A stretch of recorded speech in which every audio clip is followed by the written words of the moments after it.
Doctor Dalip Kaur Tiwana ਦਾ novel ਜਿਮੀ ਪੁੱਛੇ ਆਸਮਾਨ। ਪਹਿਲਾ ਅੰਕ। ਸ਼ਹਿਰ ਪਟਿਆਲਾ, ਮੌਸਮ ਠੰਡ ਦਾ, ਬੱਦਲਵਾਈ, ਆਥਣ। ਧਰਮ ਯੂਨੀਵਰਸਿਟੀ ਤੋਂ ਸ਼ਹਿਰ ਆਇਆ। ਨਿੱਕੇ ਮੋਟੇ ਕੰਮ ਕਰਕੇ ਉਹ ਨਾਰਦਾਣਾ ਚੌਕ, ਧਰਮਪੁਰਾ ਬਾਜ਼ਾਰ ਤੇ ਸ਼ੇਰਾਂ ਵਾਲਾ ਗੇਟ ਲੰਘ ਕੇ ਬਾਰਾਂਦਰੀ ਬਾਗ ਕੋਲ ਪਹੁੰਚ ਗਿਆ। ਸਕੂਟਰ ਉਹਨੇ ਬੈਂਕ ਕੋਲ ਖੜਾ ਕਰਤਾ। ਬਾਗ 'ਚ ਉਹ ਪੈਦਲ ਜਾਣਾ ਚਾਹੁੰਦਾ ਸੀ। ਵਗਦੀ ਵੱਡੀ ਸੜਕ ਛੱਡ ਕੇ ਉਹ ਖੱਬੇ ਹੱਥ ਵਾਲੀ ਛੋਟੀ ਸੜਕ ਪੈ ਗਿਆ, ਜਿਹੜੀ ਵਿੰਗ ਵਲੇਵੇਂ ਖਾਂਦੀ ਬਾਗ 'ਚ ਦੀ ਘੁੰਮ ਕੇ ਜਾਂਦੀ ਸੀ। ਉੱਚੇ ਲੰਬੇ ਮੋਟੇ ਭਾਰੇ ਵੱਡੇ ਪੱਤਿਆਂ ਵਾਲੇ, ਛੋਟੇ ਪੱਤਿਆਂ ਵਾਲੇ, ਲੰਬੇ ਪੱਤਿਆਂ ਵਾਲੇ, ਮਧਰੇ ਪੱਤਿਆਂ ਵਾਲੇ, ਫੁੱਲਾਂ ਵਾਲੇ, ਫਲਾਂ ਵਾਲੇ ਅਨੇਕ ਤਰ੍ਹਾਂ ਦੇ ਰੁੱਖਾਂ 'ਚ ਘਿਰੀ ਸੜਕ ਦੇ ਆਲੇ ਦੁਆਲੇ ਫੁੱਲਾਂ ਦੀਆਂ ਕਿਆਰੀਆਂ ਸਨ। ਮੁਸਕਰਾਉਂਦੇ, ਝੂਮਦੇ, ਸੈਨਤਾਂ ਕਰਦੇ, ਗੱਲੀਂ ਲੱਗੇ ਰੰਗ ਬਰੰਗੇ ਸ਼ਰਾਰਤੀ ਫੁੱਲ ਤੇ ਧੀਮੇ ਰੰਗਾਂ ਵਾਲੇ ਗੈਰ ਗੰਭੀਰ ਚੁੱਪਚਾਪ ਸਮਾਧੀ 'ਚ ਲੀਨ ਫੁੱਲ। ਫੁੱਲਾਂ ਤੋਂ ਪਾਰ ਘਾਹ ਦੇ ਮੈਦਾਨ। ਧਰਮ ਨੂੰ ਲੱਗਿਆ ਉਹਨੂੰ ਪਹਿਲੇ ਕਦੇ ਬਾਗ ਕਿਉਂ ਨਹੀਂ ਸੀ ਦਿਸਿਆ। ਇੱਕ ਦਰਖਤ ਉੱਪਰ ਕਿੰਨੇ ਸਾਰੇ ਬਈਆਂ ਦੇ ਆਲਣੇ ਲਟਕ ਰਹੇ ਸਨ। ਜਾਮਣ ਦੇ ਦਰਖਤ ਉੱਪਰ ਬੈਠਾ ਕਾਂ ਕਾਂ ਕਾਂ ਕਰ ਰਿਹਾ ਸੀ, ਜਿਵੇਂ ਕਿਸੇ ਦਾ ਸੁਨੇਹਾ ਲਿਆਇਆ ਹੋਵੇ। ਮੀਲਾਂ ਤੱਕ ਵਿਛਿਆ ਇਹ ਬਾਗ ਕਦੇ ਸ਼ਹਿਰ ਤੋਂ ਬਾਹਰ ਹੁੰਦਾ ਸੀ। ਰਾਤ ਨੂੰ ਉਹਦੇ 12 ਹੀ ਗੇਟ ਬੰਦ ਹੋ ਜਾਂਦੇ ਸੀ ਤੇ ਗੇਟਾਂ ਉੱਪਰ ਪਹਿਰੇ ਲੱਗ ਜਾਂਦੇ ਸੀ। ਬਾਗ ਦੇ ਵਿਚਕਾਰ ਰਾਜੇ ਦਾ ਮਹਿਲ ਸੀ। ਰਾਤ ਵੇਲੇ ਰਾਣੀਆਂ ਇਹਨਾਂ ਹੀ ਸੜਕਾਂ ਉੱਪਰ ਸੈਰ ਕਰਦੀਆਂ ਹੋਣਗੀਆਂ, ਧਰਮ ਨੂੰ ਖਿਆਲ ਆਇਆ। ਪਰ ਹੁਣ ਤੱਕ ਉਹ ਰਾਜੇ ਰਾਣੀਆਂ ਪਤਾ ਨਹੀਂ ਕਿੱਥੇ ਚਲੇ ਗਏ ਸੀ, ਜਾਂ ਸ਼ਾਇਦ ਮਰ ਮੁੱਕ ਗਏ ਸੀ। ਬਾਗ ਦੇ 12 ਹੀ ਦਰਵਾਜ਼ੇ ਹੁਣ ਦਿਨ ਰਾਤ ਖੁੱਲ੍ਹੇ ਰਹਿੰਦੇ ਸੀ। ਮਹਿਲਾਂ 'ਚ ਹੁਣ ਤਰ੍ਹਾਂ ਤਰ੍ਹਾਂ ਦੇ ਦਫ਼ਤਰ ਸਨ। ਸੜਕਾਂ ਉੱਪਰ ਆਮ ਜਨਤਾ ਤੁਰੀ ਫਿਰਦੀ ਸੀ।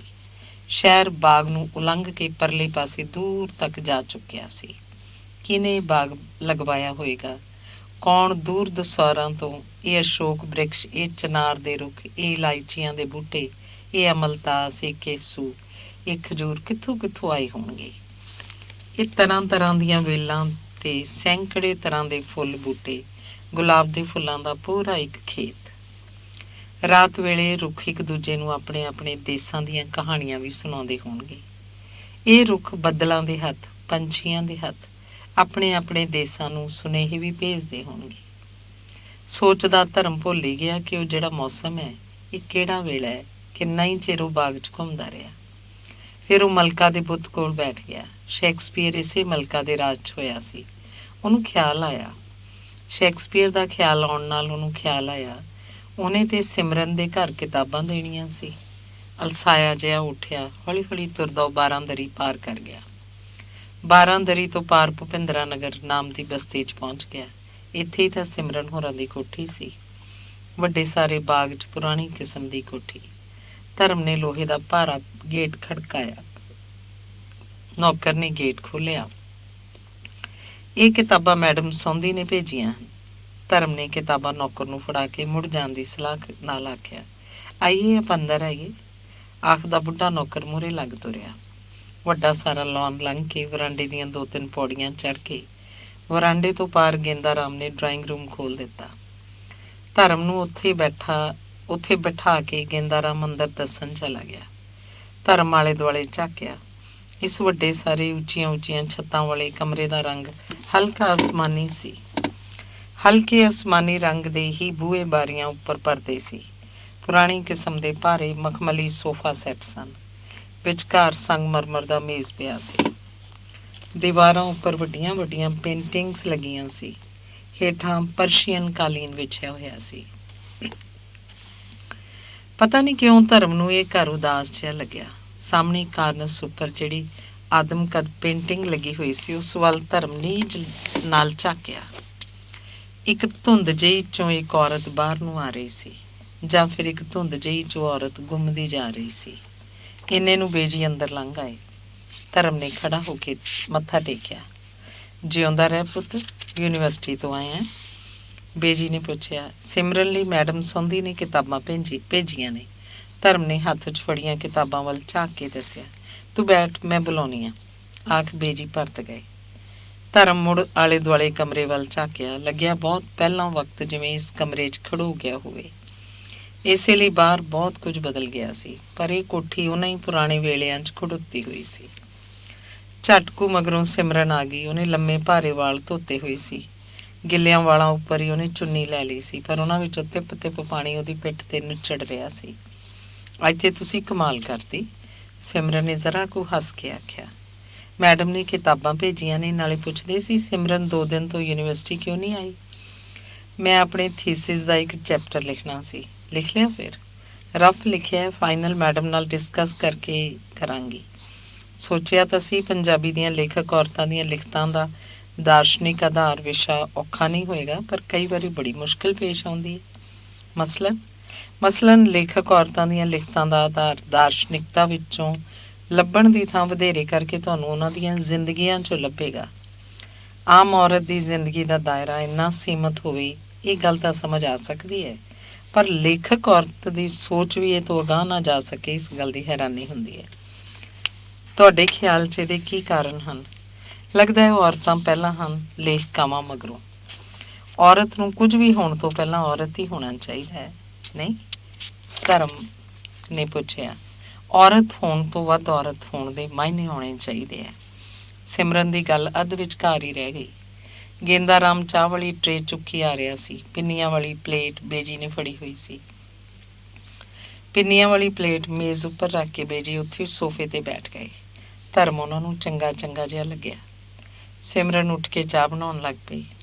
ਤੂੰ ਕਾਕਾ ਪੜ੍ਹਦਾ ਉੱਥੇ ਯੂਨੀਵਰਸਿਟੀ 'ਚ? ਬੇਜੀ ਨੇ ਧਰਮ ਨੂੰ ਪੁੱਛਿਆ। ਨਹੀਂ ਬੇਜੀ, ਇਹ ਤਾਂ ਉੱਥੇ ਪੜ੍ਹਾਉਂਦੇ ਹੈ, ਮੈਡਮ ਸੌਂਦੀ ਦੀ ਭੈਣ ਦੇ ਬੇਟੇ ਨੇ, ਧਰਮ ਦੀ ਥਾਂ ਸਿਮਰਨ ਨੇ ਦੱਸਿਆ। ਹਾਂ, ਕਿਸੇ ਘਰਾਣੇ ਘਰ ਦੀ ਲੱਗਦੀ ਹੈ ਤੁਹਾਡੀ ਮੈਡਮ ਸੌਂਦੀ ਵੀ। ਜਦੋਂ ਵੀ ਆਊ ਜਾਣੀ ਅੱਧਕ ਦੀ ਹੋ ਕੇ ਮਿਲੋ। ਨਹੀਂ, ਅੱਜ ਕੱਲ੍ਹ ਦੀਆਂ ਤਾਂ ਮਾਸਟਰਨੀਆਂ ਨਹੀਂ ਬਤਾਈਆਂ ਜਾਂਦੀਆਂ, ਉਹ ਤਾਂ ਫਿਰ ਪ੍ਰੋਫੈਸਰ ਨਹੀਂ ਹੈ। ਇਹ ਪੇਂਟਿੰਗਸ? ਧਰਮ ਪੁੱਛਣਾ ਚਾਹੁੰਦਾ ਸੀ ਕਿਹਨੇ ਬਣਾਈਆਂ। ਸੀਮਾ, ਸਿਮਰਨ ਦੀ ਮਾਂ ਦੀਆਂ ਬਣਾਈਆਂ ਹੋਈਆਂ ਨੇ। ਉਹ ਵੀ ਜਮਾਂ ਸਿਮਰਨ ਵਰਗੀ ਸੀ, ਇਸੇ ਲਈ ਤਾਂ ਮੈਨੂੰ ਇਹਦਾ ਇੰਨਾ ਫਿਕਰ ਰਹਿੰਦਾ ਹੈ। ਪਹਿਲੀ ਗੱਲ ਬੇਜੀ ਨੇ ਧਰਮ ਨੂੰ, ਦੂਜੀ ਜਿਵੇਂ ਆਪਣੇ ਆਪ ਨੂੰ ਆਖੀ। ਸਿਮਰਨ ਤਾਂ ਬਹੁਤ ਸਿਆਣੀ ਲੜਕੀ ਹੈ ਬੇਜੀ, ਧਰਮ ਨੇ ਚਾਹ ਦੀ ਘੁੱਟ ਭਰਦਿਆਂ ਆਖਿਆ। ਇਹਦੀ ਮੰਮੀ ਵੀ ਬਹੁਤ ਸਿਆਣੀ ਸੀ। ਕਮਲੀ ਰਮਲੀ ਹੁੰਦੀ ਤਾਂ ਜ਼ਿੰਦਗੀ ਦੀ ਧੂਕੜੀ ਸਹਿ ਜਾਂਦੀ, ਤੱਤਾ ਠੰਡਾ ਜਰ ਲੈਂਦੀ। ਸਿਆਣੀ ਸੀ ਤਾਈਆਂ ਤਾਂ ਸਭ ਕੁਝ ਅੰਦਰ ਅੰਦਰ ਪੀ ਗਈ ਤੇ ਅਖੀਰ ਦਿਮਾਗ ਦੀ ਨਾੜ ਫਟ ਗਈ। ਬੇਜੀ, ਇਹ ਤੁਹਾਡਾ ਵਹਿਮ ਵੀ ਤਾਂ ਹੋ ਸਕਦਾ ਹੈ। ਬਥੇਰੇ ਲੋਕਾਂ ਨੂੰ ਬ੍ਰੇਨ ਹੈਮਰੇਜ ਹੋ ਜਾਂਦਾ ਹੈ। ਸਿਮਰਨ ਨੇ ਜਦੋਂ ਆਖਿਆ, ਬੇਜੀ ਨੂੰ ਲੱਗਿਆ ਸਿਮਰਨ ਸਿਰਫ ਸੀਮਾ ਦੀ ਧੀ ਨਹੀਂ, ਇਹ ਤਾਂ ਡਾਕਟਰ ਅਮਰ ਦੀ ਧੀ ਵੀ ਹੈ। ਫਿਰ ਕਾਕਾ ਇਹ ਜਿਹੜਾ ਰੌਲਾ ਗੌਲਾ ਜਿਹਾ ਹੈ, ਕਦੋਂ ਹਟੂ, ਕਦੋਂ ਸ਼ਾਂਤੀ ਹੋ? ਬੇਜੀ ਨੇ ਗੱਲ ਬਦਲੀ ਤੇ ਪੰਜਾਬ ਦੀ ਸੰਕਟ ਭਰੀ ਸਥਿਤੀ ਬਾਰੇ ਚਿੰਤਾਤੁਰ ਹੋ ਕੇ ਪੁੱਛਿਆ। ਧਰਮ ਦੇ ਚਿਹਰੇ ਉੱਪਰ ਕਈ ਰੰਗ ਗਏ। ਉਹ ਬੋਲਿਆ ਕੁਛ ਨਾ। ਦੇਖੋ, ਧਰਮ ਨੇ ਬਸ ਇੰਨਾ ਹੀ ਆਖਿਆ। ਬਾਹਰਲਾ ਗੇਟ ਖੜ ਗਿਆ। ਸਿਮਰਨ ਉੱਠ ਕੇ ਵਰਾਂਡੇ 'ਚ ਗਈ। ਬੇਜੀ, ਬਚਣਾ ਆ ਰਿਹਾ। ਵਾਪਸ ਆ ਕੇ ਸਿਮਰਨ ਨੇ ਦੱਸਿਆ। ਮੈਂ ਇਹਨੂੰ ਬਥੇਰੀ ਵਾਰੀ ਆਖਿਆ ਵੀ ਤੂੰ ਮਹੀਨੇ ਮਗਰੋਂ ਇੱਕ ਵਾਰੀ ਗੇੜਾ ਮਾਰ ਗਿਆ, ਹੁਣ ਬੁੜਾ ਹੋ ਗਿਆ, ਕਾਹਨੂੰ 8 ਦਿਨ ਇੰਨੀ ਵਾਟ ਆਉਣਾ ਹੈ। ਪਰ ਪੁਰਾਣੇ ਵੇਲਿਆਂ ਦਾ ਬੰਦਾ ਹੈ, ਆਖਦਾ ਜਿੰਨਾ ਚਿਰ ਹੱਡ ਪੈਰ ਚੱਲਦੇ ਨੇ ਉਨਾ ਚਿਰ ਤਾਂ ਆਉਂਦਾ ਰਹੂੰਗਾ। ਨਾਈ ਹੈ, ਨਹੁੰ ਲਾਉਣ ਆਉਂਦਾ। ਇਸੇ ਦੀ ਖਾਤਰ ਬੇਜੀ ਨੇਲ ਕਟਰ ਨਾਲ ਨਹੁੰ ਨਹੀਂ ਲਾਉਂਦੇ, ਸਿਮਰਨ ਨੇ ਜ਼ਰਾ ਕੁ ਹੱਸ ਕੇ ਦੱਸਿਆ। ਅੱਜ ਕੱਲ੍ਹ ਦੇ ਜ਼ਮਾਨੇ 'ਚ ਬਹੁਤ ਘੱਟ ਲੋਕ ਇਉਂ ਸੋਚਦੇ ਆ, ਧਰਮ ਬੋਲਿਆ। ਸਾਡਾ ਘਰ ਤਾਂ ਸ਼ਾਇਦ ਕਿਸੇ ਹੋਰ ਹੀ ਜ਼ਮਾਨੇ 'ਚ ਜਿਉ ਰਿਹਾ। ਇਸੇ ਕਾਰਨ ਪੰਜਾਬ ਦੀ ਵਰਤਮਾਨ ਸਥਿਤੀ ਦੀ ਬੇਜੀ ਨੂੰ ਜਿਵੇਂ ਸਮਝ ਹੀ ਨਹੀਂ ਲੱਗਦੀ ਕਿ ਕੀ ਹੋ ਗਿਆ। ਹਰ ਇੱਕ ਨੂੰ ਪੁੱਛਣ ਲੱਗ ਜਾਂਦੇ ਨੇ। ਅਸਲ 'ਚ ਦੇਸ਼ ਦੀ ਵੰਡ ਨੇ ਕੰਮ ਖਰਾਬ ਕੀਤਾ, ਧਰਮ ਬੋਲਿਆ। ਉਹ ਕਿਸ ਤਰ੍ਹਾਂ? ਜਿਵੇਂ ਹਰਿਮੰਦਰ ਅੰਮ੍ਰਿਤਸਰ ਦਾ ਗੁਰਦੁਆਰਾ ਇੱਕ ਹਿੰਦੂ ਗੁਰੂ ਨੇ ਬਣਵਾਇਆ, ਇੱਕ ਮੁਸਲਮਾਨ ਫਕੀਰ ਨੇ ਇਹਦੀ ਨੀਂਹ ਰੱਖੀ। ਉਹ ਸਿੱਖਾਂ ਦਾ ਇੱਕ ਪਵਿੱਤਰ ਤੀਰਥ ਹੈ। ਇਹੀ ਸਥਿਤੀ ਪੰਜਾਬ ਦੀ ਹੈ। ਪਰ ਦੇਸ਼ ਦੀ ਵੰਡ ਵੇਲੇ ਹਿੰਦੁਸਤਾਨ ਹਿੰਦੂਆਂ ਦਾ ਦੇਸ਼ ਬਣ ਗਿਆ, ਪਾਕਿਸਤਾਨ ਮੁਸਲਮਾਨਾਂ ਦਾ। ਇਸੇ ਲਿਹਾਜ਼ ਨਾਲ ਪੰਜਾਬ ਨੂੰ ਵੰਡ ਲਿਆ ਗਿਆ। ਉਸੇ ਤਰ੍ਹਾਂ ਜਿਵੇਂ ਕੋਈ ਹਰਿਮੰਦਰ ਨੂੰ ਹਿੰਦੂਆਂ ਤੇ ਮੁਸਲਮਾਨਾਂ ਵਿਚਕਾਰ ਵੰਡ ਦੇਵੇ ਤੇ ਸਿੱਖਾਂ ਨੂੰ ਲੱਗਿਆ ਅਸੀਂ ਤੇ ਨਥਾਵੇਂ ਹੋ ਗਏ, ਧਰਮ ਨੇ ਦੱਸਿਆ। ਬਚਨੇ ਨੂੰ ਤੋਰ ਕੇ ਬੇਜੀ ਫੇਰ ਡਰਾਇੰਗ ਰੂਮ 'ਚ ਆ ਗਏ। ਪਿੰਨੀ ਇੱਕ ਹੋਰ ਲੈ ਕਾਕਾ, ਘਰੇ ਬਣਾਈਆਂ ਹੋਈਆਂ ਨੇ। ਬੇਜੀ ਨੇ ਪਿੰਨੀਆਂ ਦੀ ਪਲੇਟ ਧਰਮ ਵੱਲ ਕਰਦਿਆਂ ਆਖਿਆ। ਲੈ ਲਈ ਸੀ ਬਸ, ਆਖਦਿਆਂ ਧਰਮ ਨੇ ਹੱਥ ਜੋੜੇ। ਤੇਰਾ ਪਿੰਡ ਕਿਹੜਾ ਫਿਰ? ਬੇਜੀ ਨੇ ਪੁੱਛਿਆ। ਭਦੌੜ ਹੈ, ਉਂਝ ਅਸੀਂ ਪਿੰਡ ਬਹੁਤਾ ਕਦੇ ਗਏ ਨਹੀਂ। ਗੁਰਸ਼ਰਨ ਸਿੰਘ ਭਦੌੜੀਏ ਦੇ ਖਾਨਦਾਨ 'ਚੋਂ? ਉਹ ਮੇਰੇ ਬਾਬਾ ਜੀ ਦੇ ਭਾਈ ਸੀ। ਮੈਂ ਵੀ ਕਹਾਂ ਇਹ ਮੁੰਡਾ ਹਿੰਦੂਆਂ ਦਾ ਤਾਂ ਲੱਗਦਾ ਨਹੀਂ। ਦਾੜੀ ਰੱਖ ਲੈਣੀ ਤੇ ਵਾਲ ਕਟਾ ਲੈਣੇ ਪਹਿਲਾਂ ਤਾਂ ਸਰਦਾਰਾਂ ਦੇ ਮੁੰਡੇ ਆਮ ਹੀ ਕਰ ਲੈਂਦੇ ਸੀ। ਹੁਣ ਕੁਛ ਰੌਲੇ ਗੌਲੇ ਕਰਕੇ ਘਟ ਗਏ ਨੇ। ਮੇਰੇ ਨਾਨਕੇ ਖੱਤਰੀ ਨੇ, ਸੌਂਦੀ, ਧਰਮ ਨੇ ਦੱਸਿਆ। ਚੱਲ ਬੰਦੇ ਸਾਰੇ ਰੱਬ ਦੇ ਹੁੰਦੇ ਨੇ, ਬੰਦੇ ਦਾ ਮਨ ਚੰਗਾ ਹੋਣਾ ਚਾਹੀਦਾ। ਅੱਛਾ ਬੇਜੀ ਮੈਂ ਫਿਰ ਚੱਲਦਾ, ਧਰਮ ਨੇ ਖੜੇ ਹੁੰਦੇ ਨੇ ਆਖਿਆ। ਸਿਮਰਨ ਧਰਮ ਨੂੰ ਗੇਟ ਤੱਕ ਛੱਡਣ ਗਈ। ਮੁੰਡਾ ਸਾਊ ਲੱਗਦਾ। ਵਾਪਸ ਆਈ ਸਿਮਰਨ ਨੂੰ ਬੇਜੀ ਨੇ ਆਖਿਆ। ਜਦੋਂ ਤੱਕ ਵਾਹ ਨਾ ਪਵੇ ਸਾਰੇ ਲੋਕ ਸਾਊ ਹੁੰਦੇ ਨੇ ਬੇਜੀ, ਸਿਮਰਨ ਨੇ ਹੱਸ ਕੇ ਜਵਾਬ ਦਿੱਤਾ ਤੇ ਕਿਤਾਬਾਂ ਚੁੱਕ ਕੇ ਉੱਪਰ ਆਪਣੇ ਕਮਰੇ 'ਚ ਰੱਖਣ ਚਲੀ ਗਈ। ਅੰਗ ਦੂਸਰਾ। ਵੇਲਾ ਤੀਜੇ ਪਹਿਰ ਦਾ। ਅਸਮਾਨ ਉੱਪਰ ਗਹਿਰ ਜਿਹੀ ਛਾਈ ਹੋਈ ਸੀ, ਜਿਵੇਂ ਕਿਧਰੋਂ ਹਨੇਰੀ ਆਉਣ ਵਾਲੀ ਹੋਵੇ।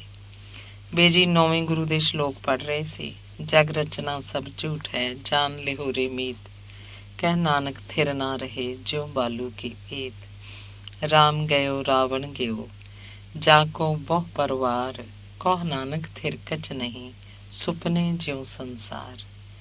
चिंता ताकी कीजिए जो अनहोनी हुई, ए मार्ग संसार को नानक थिर नहीं कोई।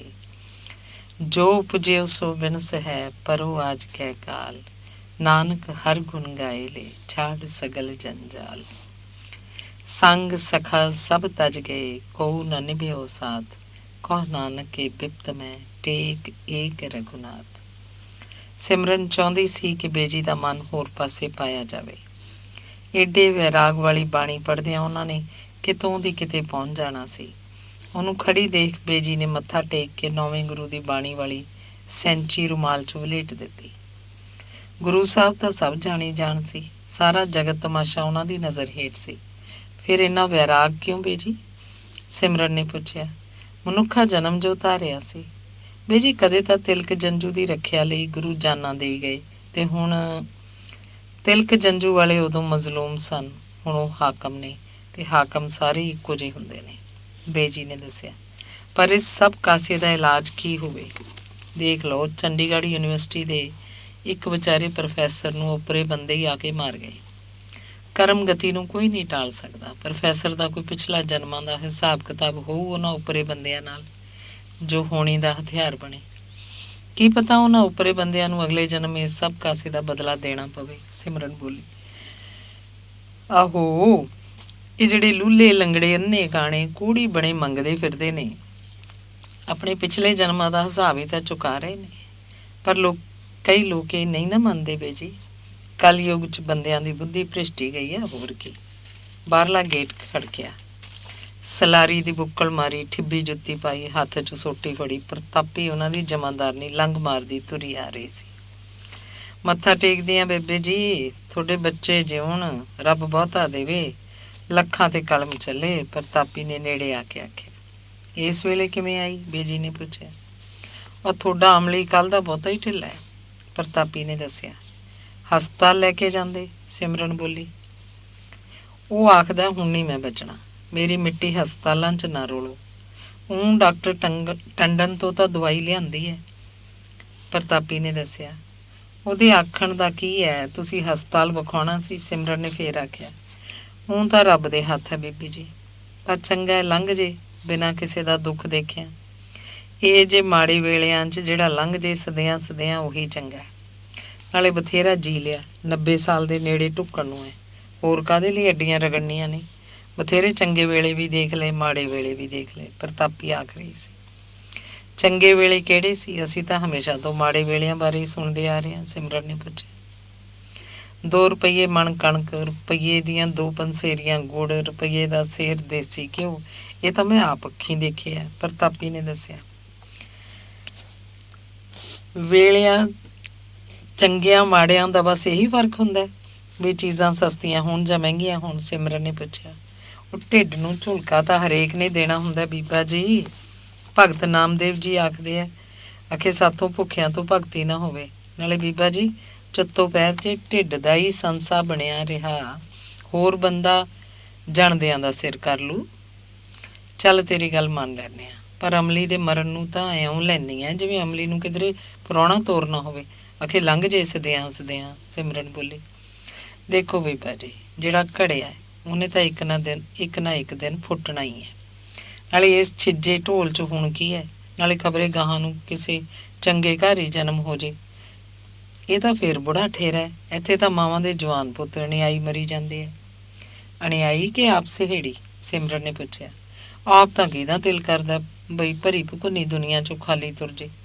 ਕੋਈ ਔਖਾ ਹੋਇਆ ਹੀ ਅੱਕ ਚੱਬਦਾ ਹੈ। ਪਰ ਦੇਖ ਲਓ, ਅੱਗੇ ਆਖਦੇ ਹੁੰਦੇ ਸੀ ਇੱਕ ਬੰਦੇ ਦਾ ਖੂਨ 100 ਗਊ ਹੱਤਿਆ ਦੇ ਬਰਾਬਰ ਹੁੰਦਾ ਹੈ। ਪਰ ਹੁਣ ਤਾਂ ਬੰਦਿਆਂ ਨੂੰ ਚਿੜੀਆਂ ਜਨੌਰਾਂ ਵਾਂਗ ਮਾਰੀ ਜਾਂਦੇ ਆ। ਪ੍ਰਤਾਪੀ ਆਖ ਰਹੀ ਸੀ।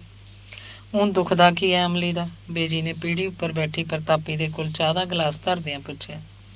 ਅਫੀਮ ਲੈਣ ਗਿਆ, ਡਿੱਗ ਪਿਆ ਸੀ ਰਿਕਸ਼ੇ ਤੋਂ। ਸੱਟਾਂ ਤਾਂ ਬਹੁਤੀਆਂ ਨਹੀਂ ਸੀ ਲੱਗੀਆਂ, ਬਸ ਊਂ ਹੀ ਦਿਲ ਛੱਡ ਗਿਆ। ਆਖਿਰ ਡਿੱਗਣਾ ਤਾਂ ਇੱਕ ਬਹਾਨਾ ਹੈ, ਮੇਰਾ ਤਾਂ ਅਖੀਰ ਆ ਗਿਆ। ਬਹੁਤਾ ਦਰੇਗ ਉਦਣ ਦਾ ਕਰ ਗਿਆ ਜਿੱਦਣ ਦਾ ਮਾਨਸ਼ਾਹੀਆਂ ਦਾ ਮੁੰਡਾ ਮਾਰਿਆ। ਅਮਲੀ ਤਾਂ ਛੋਟੇ ਹੁੰਦੇ ਨੂੰ ਉਹਨੂੰ ਖੁਡਾਉਂਦਾ ਰਿਹਾ ਸੀ। ਜਿਸ ਦਿਨ ਉਹਦੀ ਲਾਸ਼ ਆਈ, ਇਹੀ ਆਖੇ ਕੀ ਧਿਰ ਗਿਆ ਹੁਣ ਜਿਉਣ ਦਾ। ਬਿੰਦਕ ਚੁੱਪ ਕਰਕੇ ਪ੍ਰਤਾਪੀ ਆਪ ਹੀ ਫੇਰ ਬੋਲੀ। ਅਸਲ 'ਚ ਬੇਬੇ ਜੀ, ਘਟਣਾ ਹੈ ਦੁਨੀਆ ਨੇ, ਕਿਸੇ ਹੀਲੇ ਘਟ ਜੇ। ਪਾਪ ਜੋ ਇੰਨੇ ਵੱਧ ਗਏ। ਦੇਖਿਆ ਨਹੀਂ ਚੰਦ ਕਿਵੇਂ ਟੇਢਾ ਚੜ੍ਹਦਾ ਹੈ? ਦੁਨੀਆ ਤੇ ਭਾਰ ਦੀ ਇਹ ਪੱਕੀ ਨਿਸ਼ਾਨੀ ਹੁੰਦੀ ਹੈ। ਪਾਪੀ ਅੱਜ ਕੱਲ੍ਹ ਫਲਦੇ ਨੇ ਪ੍ਰਤਾਪੀ, ਭੀੜਾਂ ਤਾਂ ਭਗਤਾਂ ਨੂੰ ਨੇ। ਬੇਜੀ ਆਖ ਰਹੇ ਸੀ। ਜੀ ਸੰਸਾਈ ਹੈ ਬੇਬੇ ਜੀ, ਭਰ ਕੇ ਬੇੜਾ ਡੁੱਬੂ ਪਾਪੀਆਂ ਦਾ। ਕਰਮ ਗਤੀ ਨਹੀਂ ਆਲੀ ਜਾਂਦੀ। ਕੁੱਤੇ ਬਿੱਲਿਆਂ ਦੀ ਜੂਨ 'ਚ ਤੁਰੇ ਫਿਰਨਗੇ, ਬੁਰਕੀ ਬੁਰਕੀ ਨੂੰ ਤਰਸਦੇ। ਅਗਲਾ ਜਨਮ ਕਿਹਨੇ ਦੇਖਿਆ ਪ੍ਰਤਾਪੀ? ਸਿਮਰਨ ਬੋਲੀ। ਲੈ ਹੈ ਬੀਬਾ ਜੀ, ਸਿਆਣਿਆਂ ਦੀਆਂ ਕਥੀਆਂ ਕੋਈ ਝੂਠ ਤਾਂ ਨਹੀਂ? ਤੁਸੀਂ ਸਦਨੇ ਕਸਾਈ ਦੀ ਗੱਲ ਨਹੀਂ ਸੁਣੀ? ਬੱਕਰੇ ਵੇਚਦਾ ਹੁੰਦਾ ਸੀ ਵੱਢ ਵੱਢ ਕੇ। ਇੱਕ ਦਿਨ ਛਿਪੇ ਕੋਈ ਗਾਹਕ ਆ ਗਿਆ। ਉਹਨੇ ਸੋਚਿਆ ਮਨਾ ਸਾਰਾ ਬੱਕਰਾ ਵੱਢੂੰਗਾ ਤਾਂ ਸਵੇਰ ਥਾਈਂ ਖਰਾਬ ਹੋ ਜੂ। ਇਉਂ ਕਰਦਾ, ਇਹਦੀ ਇੱਕ ਟੰਗ ਵੱਢ ਲੈਣਾ। ਟੰਗ ਵੱਢਣ ਲੱਗਿਆ ਤਾਂ ਬੱਕਰਾ ਹੱਸ ਪਿਆ। ਸਦਨੇ ਕਸਾਈ ਨੂੰ ਪੁੱਛਿਆ, ਹੱਸਿਆ ਕਾਹਤੋਂ? ਬੱਕਰੇ ਨੇ ਦੱਸਿਆ ਕਿ ਕਈ ਵਾਰ ਤੂੰ ਮੈਨੂੰ ਵੱਢਿਆ, ਕਈ ਵਾਰੀ ਮੈਂ ਤੈਨੂੰ ਵੱਢਿਆ, ਪਰ ਇਹ ਟੰਗ ਵੱਢਣ ਵਾਲੀ ਰੀਤ ਤੂੰ ਨਵੀਂ ਪਾਉਣ ਲੱਗਿਆ। ਬੱਕਰੀ ਦੀ ਗੱਲ ਸੁਣ ਕੇ ਸਦਨੇ ਕਸਾਈ ਨੂੰ ਗਿਆਨ ਹੋ ਗਿਆ ਵੀ ਜੋ ਅਸੀਂ ਕਰਦੇ ਹਾਂ ਉਹ ਭਰਨਾ ਹੀ ਪੈਂਦਾ ਹੈ। ਪ੍ਰਤਾਪੀ ਦੱਸ ਰਹੀ ਸੀ। ਹਾਲ ਹੈ, ਫੜ ਪੌਣੇ 5 ਗਜ਼ ਕੋਰਾ ਲੱਠਾ ਤੇ 200 ਰੁਪਈਏ ਲੱਕੜਾਂ ਨੂੰ, ਬੇਜੀ ਨੇ ਪ੍ਰਤਾਪੀ ਨੂੰ ਆਖਿਆ। ਸਿਮਰਨ ਹੈਰਾਨ ਸੀ। ਇਹ ਬਜ਼ੁਰਗ ਔਰਤਾਂ ਮੌਤ ਨੂੰ ਕਿੱਡੇ ਸਹਿਜ ਰੂਪ 'ਚ ਦੇਖ ਰਹੀਆਂ ਸਨ ਤੇ ਉਹਦੀ ਤਿਆਰੀ ਕਰ ਰਹੀਆਂ ਸਨ। ਅੰਗ ਤੀਸਰਾ। ਵੇਲਾ ਸਵੇਰ ਦਾ ਚਿਲਕਵਾਂ ਜਿਹਾ ਦਿਨ ਚੜ੍ਹਿਆ। ਸਿਮਰਨ ਹੱਥ 'ਚ ਕਿਤਾਬ ਫੜੀ ਕੋਠੇ ਉੱਪਰੋਂ ਉਤਰੀ ਤਾਂ ਬੇਜੀ ਪਾਠ ਖਤਮ ਕਰਕੇ ਗੁਟਕਾ ਰੁਮਾਲ 'ਚ ਵਲੇਟ ਰਹੇ ਸੀ। ਬੇਜੀ, ਅੱਜ ਕੁੱਕੂ ਮਾਸੀ ਜੀ ਦੀ ਵਲੈਤ ਤੋਂ ਚਿੱਠੀ ਆਊਗੀ, ਸਿਮਰਨ ਨੇ ਦੱਸਿਆ। ਤੈਨੂੰ ਕਿਵੇਂ ਪਤਾ ਹੈ? ਮੈਨੂੰ ਸੁਪਨਾ ਆਇਆ ਸੀ। ਫੇਰ ਆ ਜਾਓ ਜ਼ਰੂਰ। ਹੈ ਨਹੀਂ ਹੈਰਾਨੀ ਦੀ ਗੱਲ ਕਿ ਜੋ ਕੁਝ ਹੋਣਾ ਹੁੰਦਾ ਤੈਨੂੰ ਸੁਪਨੇ 'ਚ ਸਾਮਰ ਤੱਕ ਦਿਸ ਜਾਂਦਾ ਹੈ। ਸੀਮਾ ਨੇ ਤੈਨੂੰ ਖਬਰ ਨਹੀਂ ਕਿਹੋ ਜਿਹੀ ਮਿੱਟੀ ਲਾਈ ਹੈ। ਬੇਜੀ, ਮਰ ਕੇ ਲੋਕ ਕਿੱਥੇ ਚਲੇ ਜਾਂਦੇ ਹੈ? ਇੱਕ ਸਿਮਰਨ ਨੇ ਪੁੱਛਿਆ। ਜਦੋਂ ਰੂਹ ਉਡਾਰੀ ਮਾਰ ਜਾਂਦੀ ਹੈ, ਮਿੱਟੀ ਦੀ ਬਣੀ ਇਹ ਦੇਹ ਮੁੜ ਮਿੱਟੀ 'ਚ ਰਲ ਜਾਂਦੀ ਹੈ। ਤੇ ਰੂਹ? ਚੰਗੇ ਲੋਕਾਂ ਦੀ ਰੂਹ ਰੱਬ ਨਾਲ ਜਾ ਮਿਲਦੀ ਹੈ। ਮਾੜੇ ਧਮਾਤੜਾਂ ਦੀ ਰੂਹ ਆਵਾਗਮਨ ਦੇ ਚੱਕਰ 'ਚ ਪਈ ਮੁੜ ਕੋਈ ਦੇਹ ਧਾਰਦੀ ਹੈ, ਮੁੜ ਕਿਧਰੇ ਜਨਮ ਲੈ ਲੈਂਦੀ ਹੈ।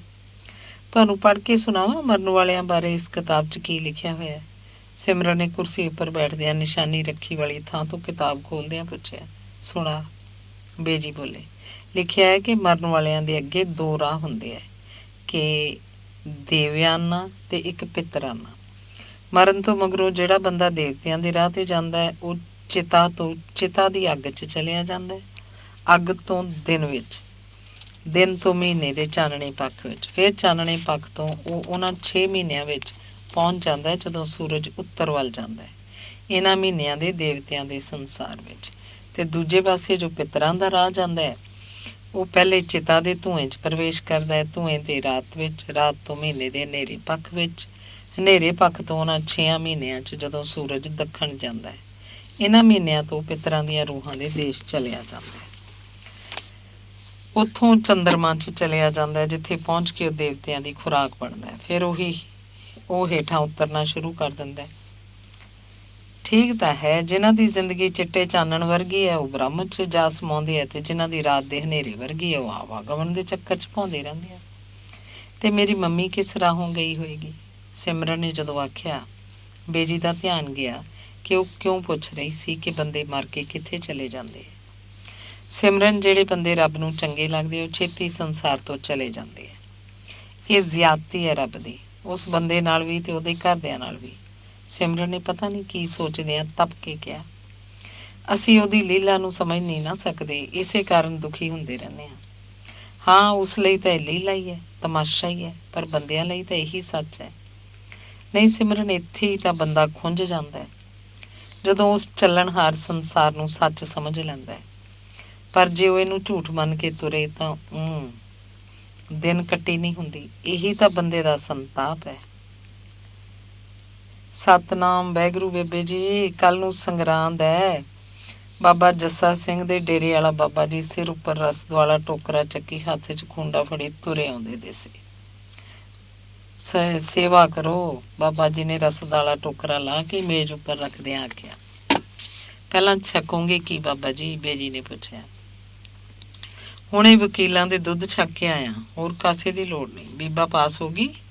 ਬਾਬਾ ਜੀ ਨੇ ਸਿਮਰਨ ਵੱਲ ਝਾਕ ਕੇ ਪੁੱਛਿਆ। ਇਹ ਤਾਂ ਬਾਬਾ ਜੀ ਕਦੋਂ ਦੀਆਂ ਸਾਰੀਆਂ ਜਮਾਤਾਂ ਪਾਸ ਕਰ ਹਟੀ ਹੈ, ਬੇਜੀ ਨੇ ਦੱਸਿਆ। ਫਿਰ ਇਹਦਾ ਵਿਆਹ ਕਰ ਦਿਓ, ਚੰਗਾ ਜਿਹਾ ਲੜਕਾ ਦੇਖ ਕੇ। ਸੰਜੋਗਾਂ ਦੇ ਅਖਤਿਆਰ ਹੈ ਬਾਬਾ ਜੀ। ਤੁਹਾਨੂੰ ਪਤਾ ਲੱਗਿਆ ਅੱਜ ਆਖਦੇ ਨੇ ਪੁਲਿਸ ਦਾ ਸੁਪਰਡੈਂਟ ਮਾਰਤਾ। ਪਰ ਇੱਕ ਗੱਲ ਹੈ ਬੀਬਾ, ਉਹ ਲੋਕ ਪਤਾ ਨਹੀਂ ਕਿੱਧਰੋਂ ਆਉਂਦੇ ਆ, ਮਾਰ ਕੇ ਕਿੱਧਰ ਛਿਪਣ ਹੋ ਜਾਂਦੇ ਆ। ਇੱਕ ਵੀ ਕਦੇ ਥਾਂ ਤੇ ਨਹੀਂ ਫੜਿਆ ਗਿਆ। ਤਾਂ ਜ਼ੋਰ ਲਾ ਲਿਆ ਪੁਲਿਸ ਨੇ, ਅਗਲੇ ਦਿਨ ਦੀਵੀਂ ਮਾਰ ਕੇ ਲੰਘ ਜਾਂਦੇ ਆ, ਬਾਬਾ ਜੀ ਦੱਸ ਰਹੇ ਸੀ। ਬਾਬਾ ਜੀ, ਪੰਜਾਬ ਨੂੰ ਤਾਂ ਖਬਰ ਨਹੀਂ ਕੀ ਸਾਧ ਸਰਾਪ ਹੋ ਗਿਆ, ਖਬਰ ਨਹੀਂ ਕੀ ਮਾੜੀ ਦਸੀ ਜਾਗ ਪਈ, ਹੋਣੀਆਂ ਅਣਹੋਣੀਆਂ ਹੋਣ ਲੱਗ ਪਈਆਂ ਨੇ। ਬੇਜੀ ਨੇ ਬਾਬਾ ਜੀ ਦੇ ਟੋਕਰੇ 'ਚ ਕੱਪੜੇ ਉੱਪਰ ਚੌਲਾਂ ਦਾ ਥਾਲ ਪਾਉਂਦਿਆਂ ਆਖਿਆ। ਪੁਲਿਸ ਤੋਂ ਤਾਂ ਮੁੰਡੇ ਬਦਲਾ ਹੀ ਲੈਂਦੇ ਨੇ, ਬਾਬਾ ਜੀ ਬੋਲੇ। ਪਰ ਬਾਬਾ ਜੀ, ਆਪ ਬਦਲਾ ਲੈਣ ਦੀ ਥਾਂ ਰੱਬ ਨੂੰ ਆਖਣ, ਸਿਮਰਨ ਬੋਲੀ। ਬੀਬਾ, ਰੱਬ ਵੀ ਤਾਂ ਬੰਦਿਆਂ ਦੇ ਰਾਹੀਂ ਸਭ ਕੁਝ ਕਰਦਾ ਹੈ, ਰੱਬ ਦੇ ਹੁਕਮ ਬਿਨਾਂ ਨਹੀਂ ਕੋਈ ਕੁਝ ਕਰ ਸਕਦਾ। ਫਿਰ ਤਾਂ ਸਰਕਾਰ ਵੀ ਤਾਂ, ਪੁਲਿਸ ਵੀ ਜੋ ਕਰ ਰਹੀ ਹੈ ਇਹ ਵੀ ਰੱਬ ਦੇ ਹੁਕਮ ਹੀ ਹੋਏਗਾ। ਸਿਮਰਨ ਨੇ ਆਪਣੇ ਜਾਣੇ ਬਾਬਾ ਜੀ ਦੀ ਆਪਣੀ ਗੱਲ ਨਾਲ ਹੀ ਉਹਨਾਂ ਦੀ ਗੱਲ ਨੂੰ ਕੱਟਣ ਦੀ ਕੋਸ਼ਿਸ਼ ਕੀਤੀ। ਜਦੋਂ ਲੋਕ ਆਪਣਾ ਧਰਮ ਕਰਮ ਭੁੱਲ ਜਾਂਦੇ ਨੇ ਫਿਰ ਰੱਬ ਕਹਿਰ ਵਰਤਾਉਂਦਾ। ਚੰਗੇ ਭਲੇ ਬੈਠੇ ਸੀ, ਸੰਤ ਨੇ ਇਹੋ ਜਿਹਾ ਝਗੜਾ ਸ਼ੁਰੂ ਕੀਤਾ ਜਿਹਦਾ ਹੁਣ ਕੋਈ ਸਿਰਾ ਹੀ ਨਹੀਂ ਦਿਸਦਾ। ਬੇਜੀ ਨੇ ਚਿੰਤਾਤੁਰ ਜਿਹੇ ਹੋ ਕੇ ਆਖਿਆ। ਬਾਬਾ ਜੀ ਜਿਵੇਂ ਤੈਸ਼ 'ਚ ਆ ਗਏ, ਬੋਲੇ, ਸੰਤ ਕੀ ਕਿਸੇ ਜੱਦੀ ਜਗੀਰ ਪਿੱਛੇ ਲੜਦਾ ਸੀ ਜਾਂ ਮਨਿਸਟਰੀਆਂ ਭਾਲਦਾ ਸੀ? ਵੀ ਅਗਲਾ ਸੰਤ ਬੰਦਾ ਸੀ, ਦਿਨ ਰਾਤ ਉਹ ਪਾਠ ਕਰਦਾ ਸੀ, ਚਾਹ ਤੱਕ ਦਾ ਉਹਨੂੰ ਵੈਲ ਨਹੀਂ ਸੀ। ਉਹ ਤਾਂ ਧਮਾਤੜਾਂ ਖਾਤਰ ਲੜਦਾ ਸੀ ਵੀ ਦੁਕਾਨਦਾਰਾਂ ਦੀ ਗੌਰਮੈਂਟ ਸਾਨੂੰ ਵੇਚ ਕੇ ਨਾ ਖਾ ਜਾਵੇ। ਪਰ ਬਾਬਾ ਜੀ ਆਖਦੇ ਨੇ ਅੱਤਵਾਦੀ ਲੋਕਾਂ ਨੂੰ ਮਾਰ ਕੇ ਹਰਿਮੰਦਰ ਸਾਹਿਬ 'ਚ ਜਾ ਲੁਕਦੇ। ਤੂੰ ਤਾਂ ਬੀਬਾ ਕਮਲੀ ਹੈ। ਪੁਲਿਸ ਨੇ ਜਦੋਂ ਕਿਸੇ ਨੂੰ ਫੜਨਾ ਹੁੰਦਾ ਹੈ ਆਪੇ ਅਗਲੇ ਦੇ ਘਰ ਫੀਮ ਧਰ ਕੇ ਫੜ ਲੈਂਦੇ ਆ। ਹਰਿਮੰਦਰ ਦੇ 4 ਚੁਫੇਰੇ ਤਾਂ ਪੁਲਿਸ ਤੇ ਫੌਜ ਦੇ ਪਹਿਰੇ ਨੇ, ਮੁੰਡੇ ਕੋਈ ਅਸਮਾਨਤਾ ਹੀ ਤਾਂ ਨਹੀਂ ਆ ਡਿੱਗਦੇ, ਬਾਬਾ ਜੀ ਬੋਲੇ। ਫਿਰ ਬਾਬਾ ਜੀ ਝਗੜਾ ਕੀ ਹੈ?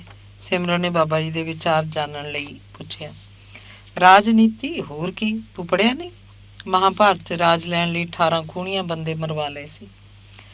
ਪਰ ਬਾਬਾ ਜੀ ਆਖਦੇ ਨੇ ਸਿੱਖ ਖਾਲਿਸਤਾਨ ਮੰਗਦੇ ਨੇ। ਸਿਮਰਨ ਨੇ ਬਾਬਾ ਜੀ ਨੂੰ ਪੁੱਛਿਆ। ਜੇ ਕਮਾਊ ਪੁੱਤ ਨਾਲ ਦਰੈਂਤ ਹੋਊ, ਉਹ ਆਖੂਗਾ ਹੀ ਵੀ ਮੈਨੂੰ ਅੱਡ ਕਰ ਦਿਓ। ਆਖਦੇ ਨੇ ਦਰਿਆ ਦੇ ਪਾਣੀ ਦਾ ਵੀ ਕੋਈ ਝਗੜਾ ਹੈ। ਸਿਮਰਨ ਨੇ ਜਾਣ ਕੇ ਗੱਲ ਗਾਂਹ ਤੋਰੀ। ਝਗੜਾ ਕੋਈ ਨਹੀਂ, ਝਗੜਾ ਜਾਣ ਬੁੱਝ ਕੇ ਬਣਾਇਆ ਹੋਇਆ। ਦੇਖੋ, ਕੁਦਰਤ ਨੇ ਜਿਸ ਇਲਾਕੇ ਨੂੰ ਦਰਿਆ ਦਿੱਤੇ ਨੇ, ਪਹਿਲਾਂ ਹੱਕ ਉਸੇ ਦਾ ਹੈ ਦਰਿਆਵਾਂ ਦੇ ਪਾਣੀਆਂ ਤੇ। ਹੁਣ ਪੰਜਾਬ ਨੂੰ ਛੱਡ ਕੇ ਆਖੇ ਰਾਜਸਥਾਨ ਨੂੰ ਪਾਣੀ ਦੇਣਾ, ਬਈ ਯੂਪੀ ਤੋਂ ਕਿਉਂ ਨਹੀਂ ਲੈਂਦੇ? ਗੰਗਾ 'ਚੋਂ ਲੈਣ ਤਾਂ ਪਤਾ ਲੱਗੇ। ਬਈ ਸ਼ਰਮ ਕਰੋ, ਹੋਰਾਂ ਦੀਆਂ ਕੀਮਤਾਂ ਬਥੇਰੀਆਂ ਵਧਾਤੀਆਂ, ਬਿਜਲੀ ਦੀਆਂ ਬਥੇਰੀਆਂ ਕਟੌਤੀਆਂ ਕਰਤੀਆਂ, ਤੇਲ ਬਥੇਰਾ ਮਹਿੰਗਾ ਕਰਤਾ। ਉਹਦੇ ਮੁਕਾਬਲੇ 'ਚ ਕਣਕ ਤੇ ਜੀਰੀ ਦੇ ਭਾਅ ਕੀ ਨੇ? ਬਾਬਾ ਜੀ ਦੱਸ ਰਹੇ ਸੀ। ਫਿਰ ਕੀ ਬਣੂ ਬਾਬਾ ਜੀ ਪੰਜਾਬ ਦਾ? ਸਿਮਰਨ ਨੇ ਜਿਵੇਂ ਆਖਰੀ ਸਵਾਲ ਕੀਤਾ। ਜੋ ਦਾਤੇ ਨੂੰ ਮਨਜ਼ੂਰ ਹੈ ਬਣੀ ਜਾਂਦਾ ਹੈ, ਉਹਦਾ ਹੁਕਮ ਹੈ। ਚੰਗਾ ਫਿਰ ਕਰੋ ਸੇਵਾ, ਮੈਂ ਚੱਲਾਂ। ਬਾਬਾ ਜੀ ਨੇ ਪਹਿਲੀ ਗੱਲ ਸਿਮਰਨ ਨੂੰ ਤੇ ਦੂਜੀ ਬੇਜੀ ਨੂੰ ਆਖੀ।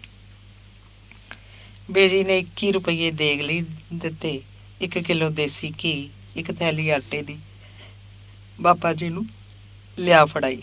ਸਤਨਾਮ ਆਖੇ ਬਾਬਾ ਜੀ ਨੇ ਸਿੱਧੇ ਵਾਲਾ ਟੋਕਰਾ ਚੱਕਿਆ, ਸਿਰ ਉੱਪਰ ਰੱਖਿਆ, ਖੂੰਡਾ ਹੱਥ 'ਚ ਫੜਿਆ ਤੇ ਪਿੱਠ ਮੋੜ ਕੇ ਤੁਰ ਪਏ।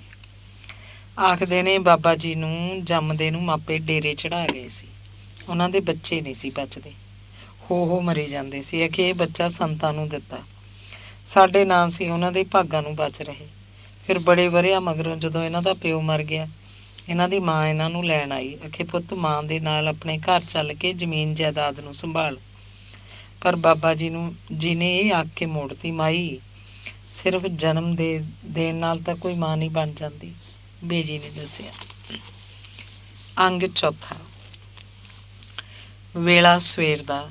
ਸਟੇਸ਼ਨ ਕੋਲੋਂ ਸਿਮਰਨ ਨੇ ਯੂਨੀਵਰਸਿਟੀ ਜਾਣ ਲਈ ਬੱਸ ਫੜਨੀ ਸੀ। ਬੱਸ ਤਾਂ ਹੁਣੇ ਗਈ ਹੈ, ਦੂਜੀ ਤਾਂ 15-20 ਮਿੰਟਾਂ ਨੂੰ ਆਊਗੀ। ਕੋਲ ਵਾਲੇ ਸਾਈਕਲ ਸਟੈਂਡ ਉੱਪਰ ਕੰਮ ਕਰਦੇ ਮੁੰਡੇ ਨੇ ਆਪ ਹੀ ਸਿਮਰਨ ਨੂੰ ਦੱਸਿਆ। ਸਿਮਰਨ ਪਿੱਪਲ ਦੀ ਛਾਂ ਹੇਠ ਨੂੰ ਖੜੋ ਗਈ। ਸਟੇਸ਼ਨ ਤੇ ਆ ਕੇ ਗੱਡੀ ਰੁਕੀ।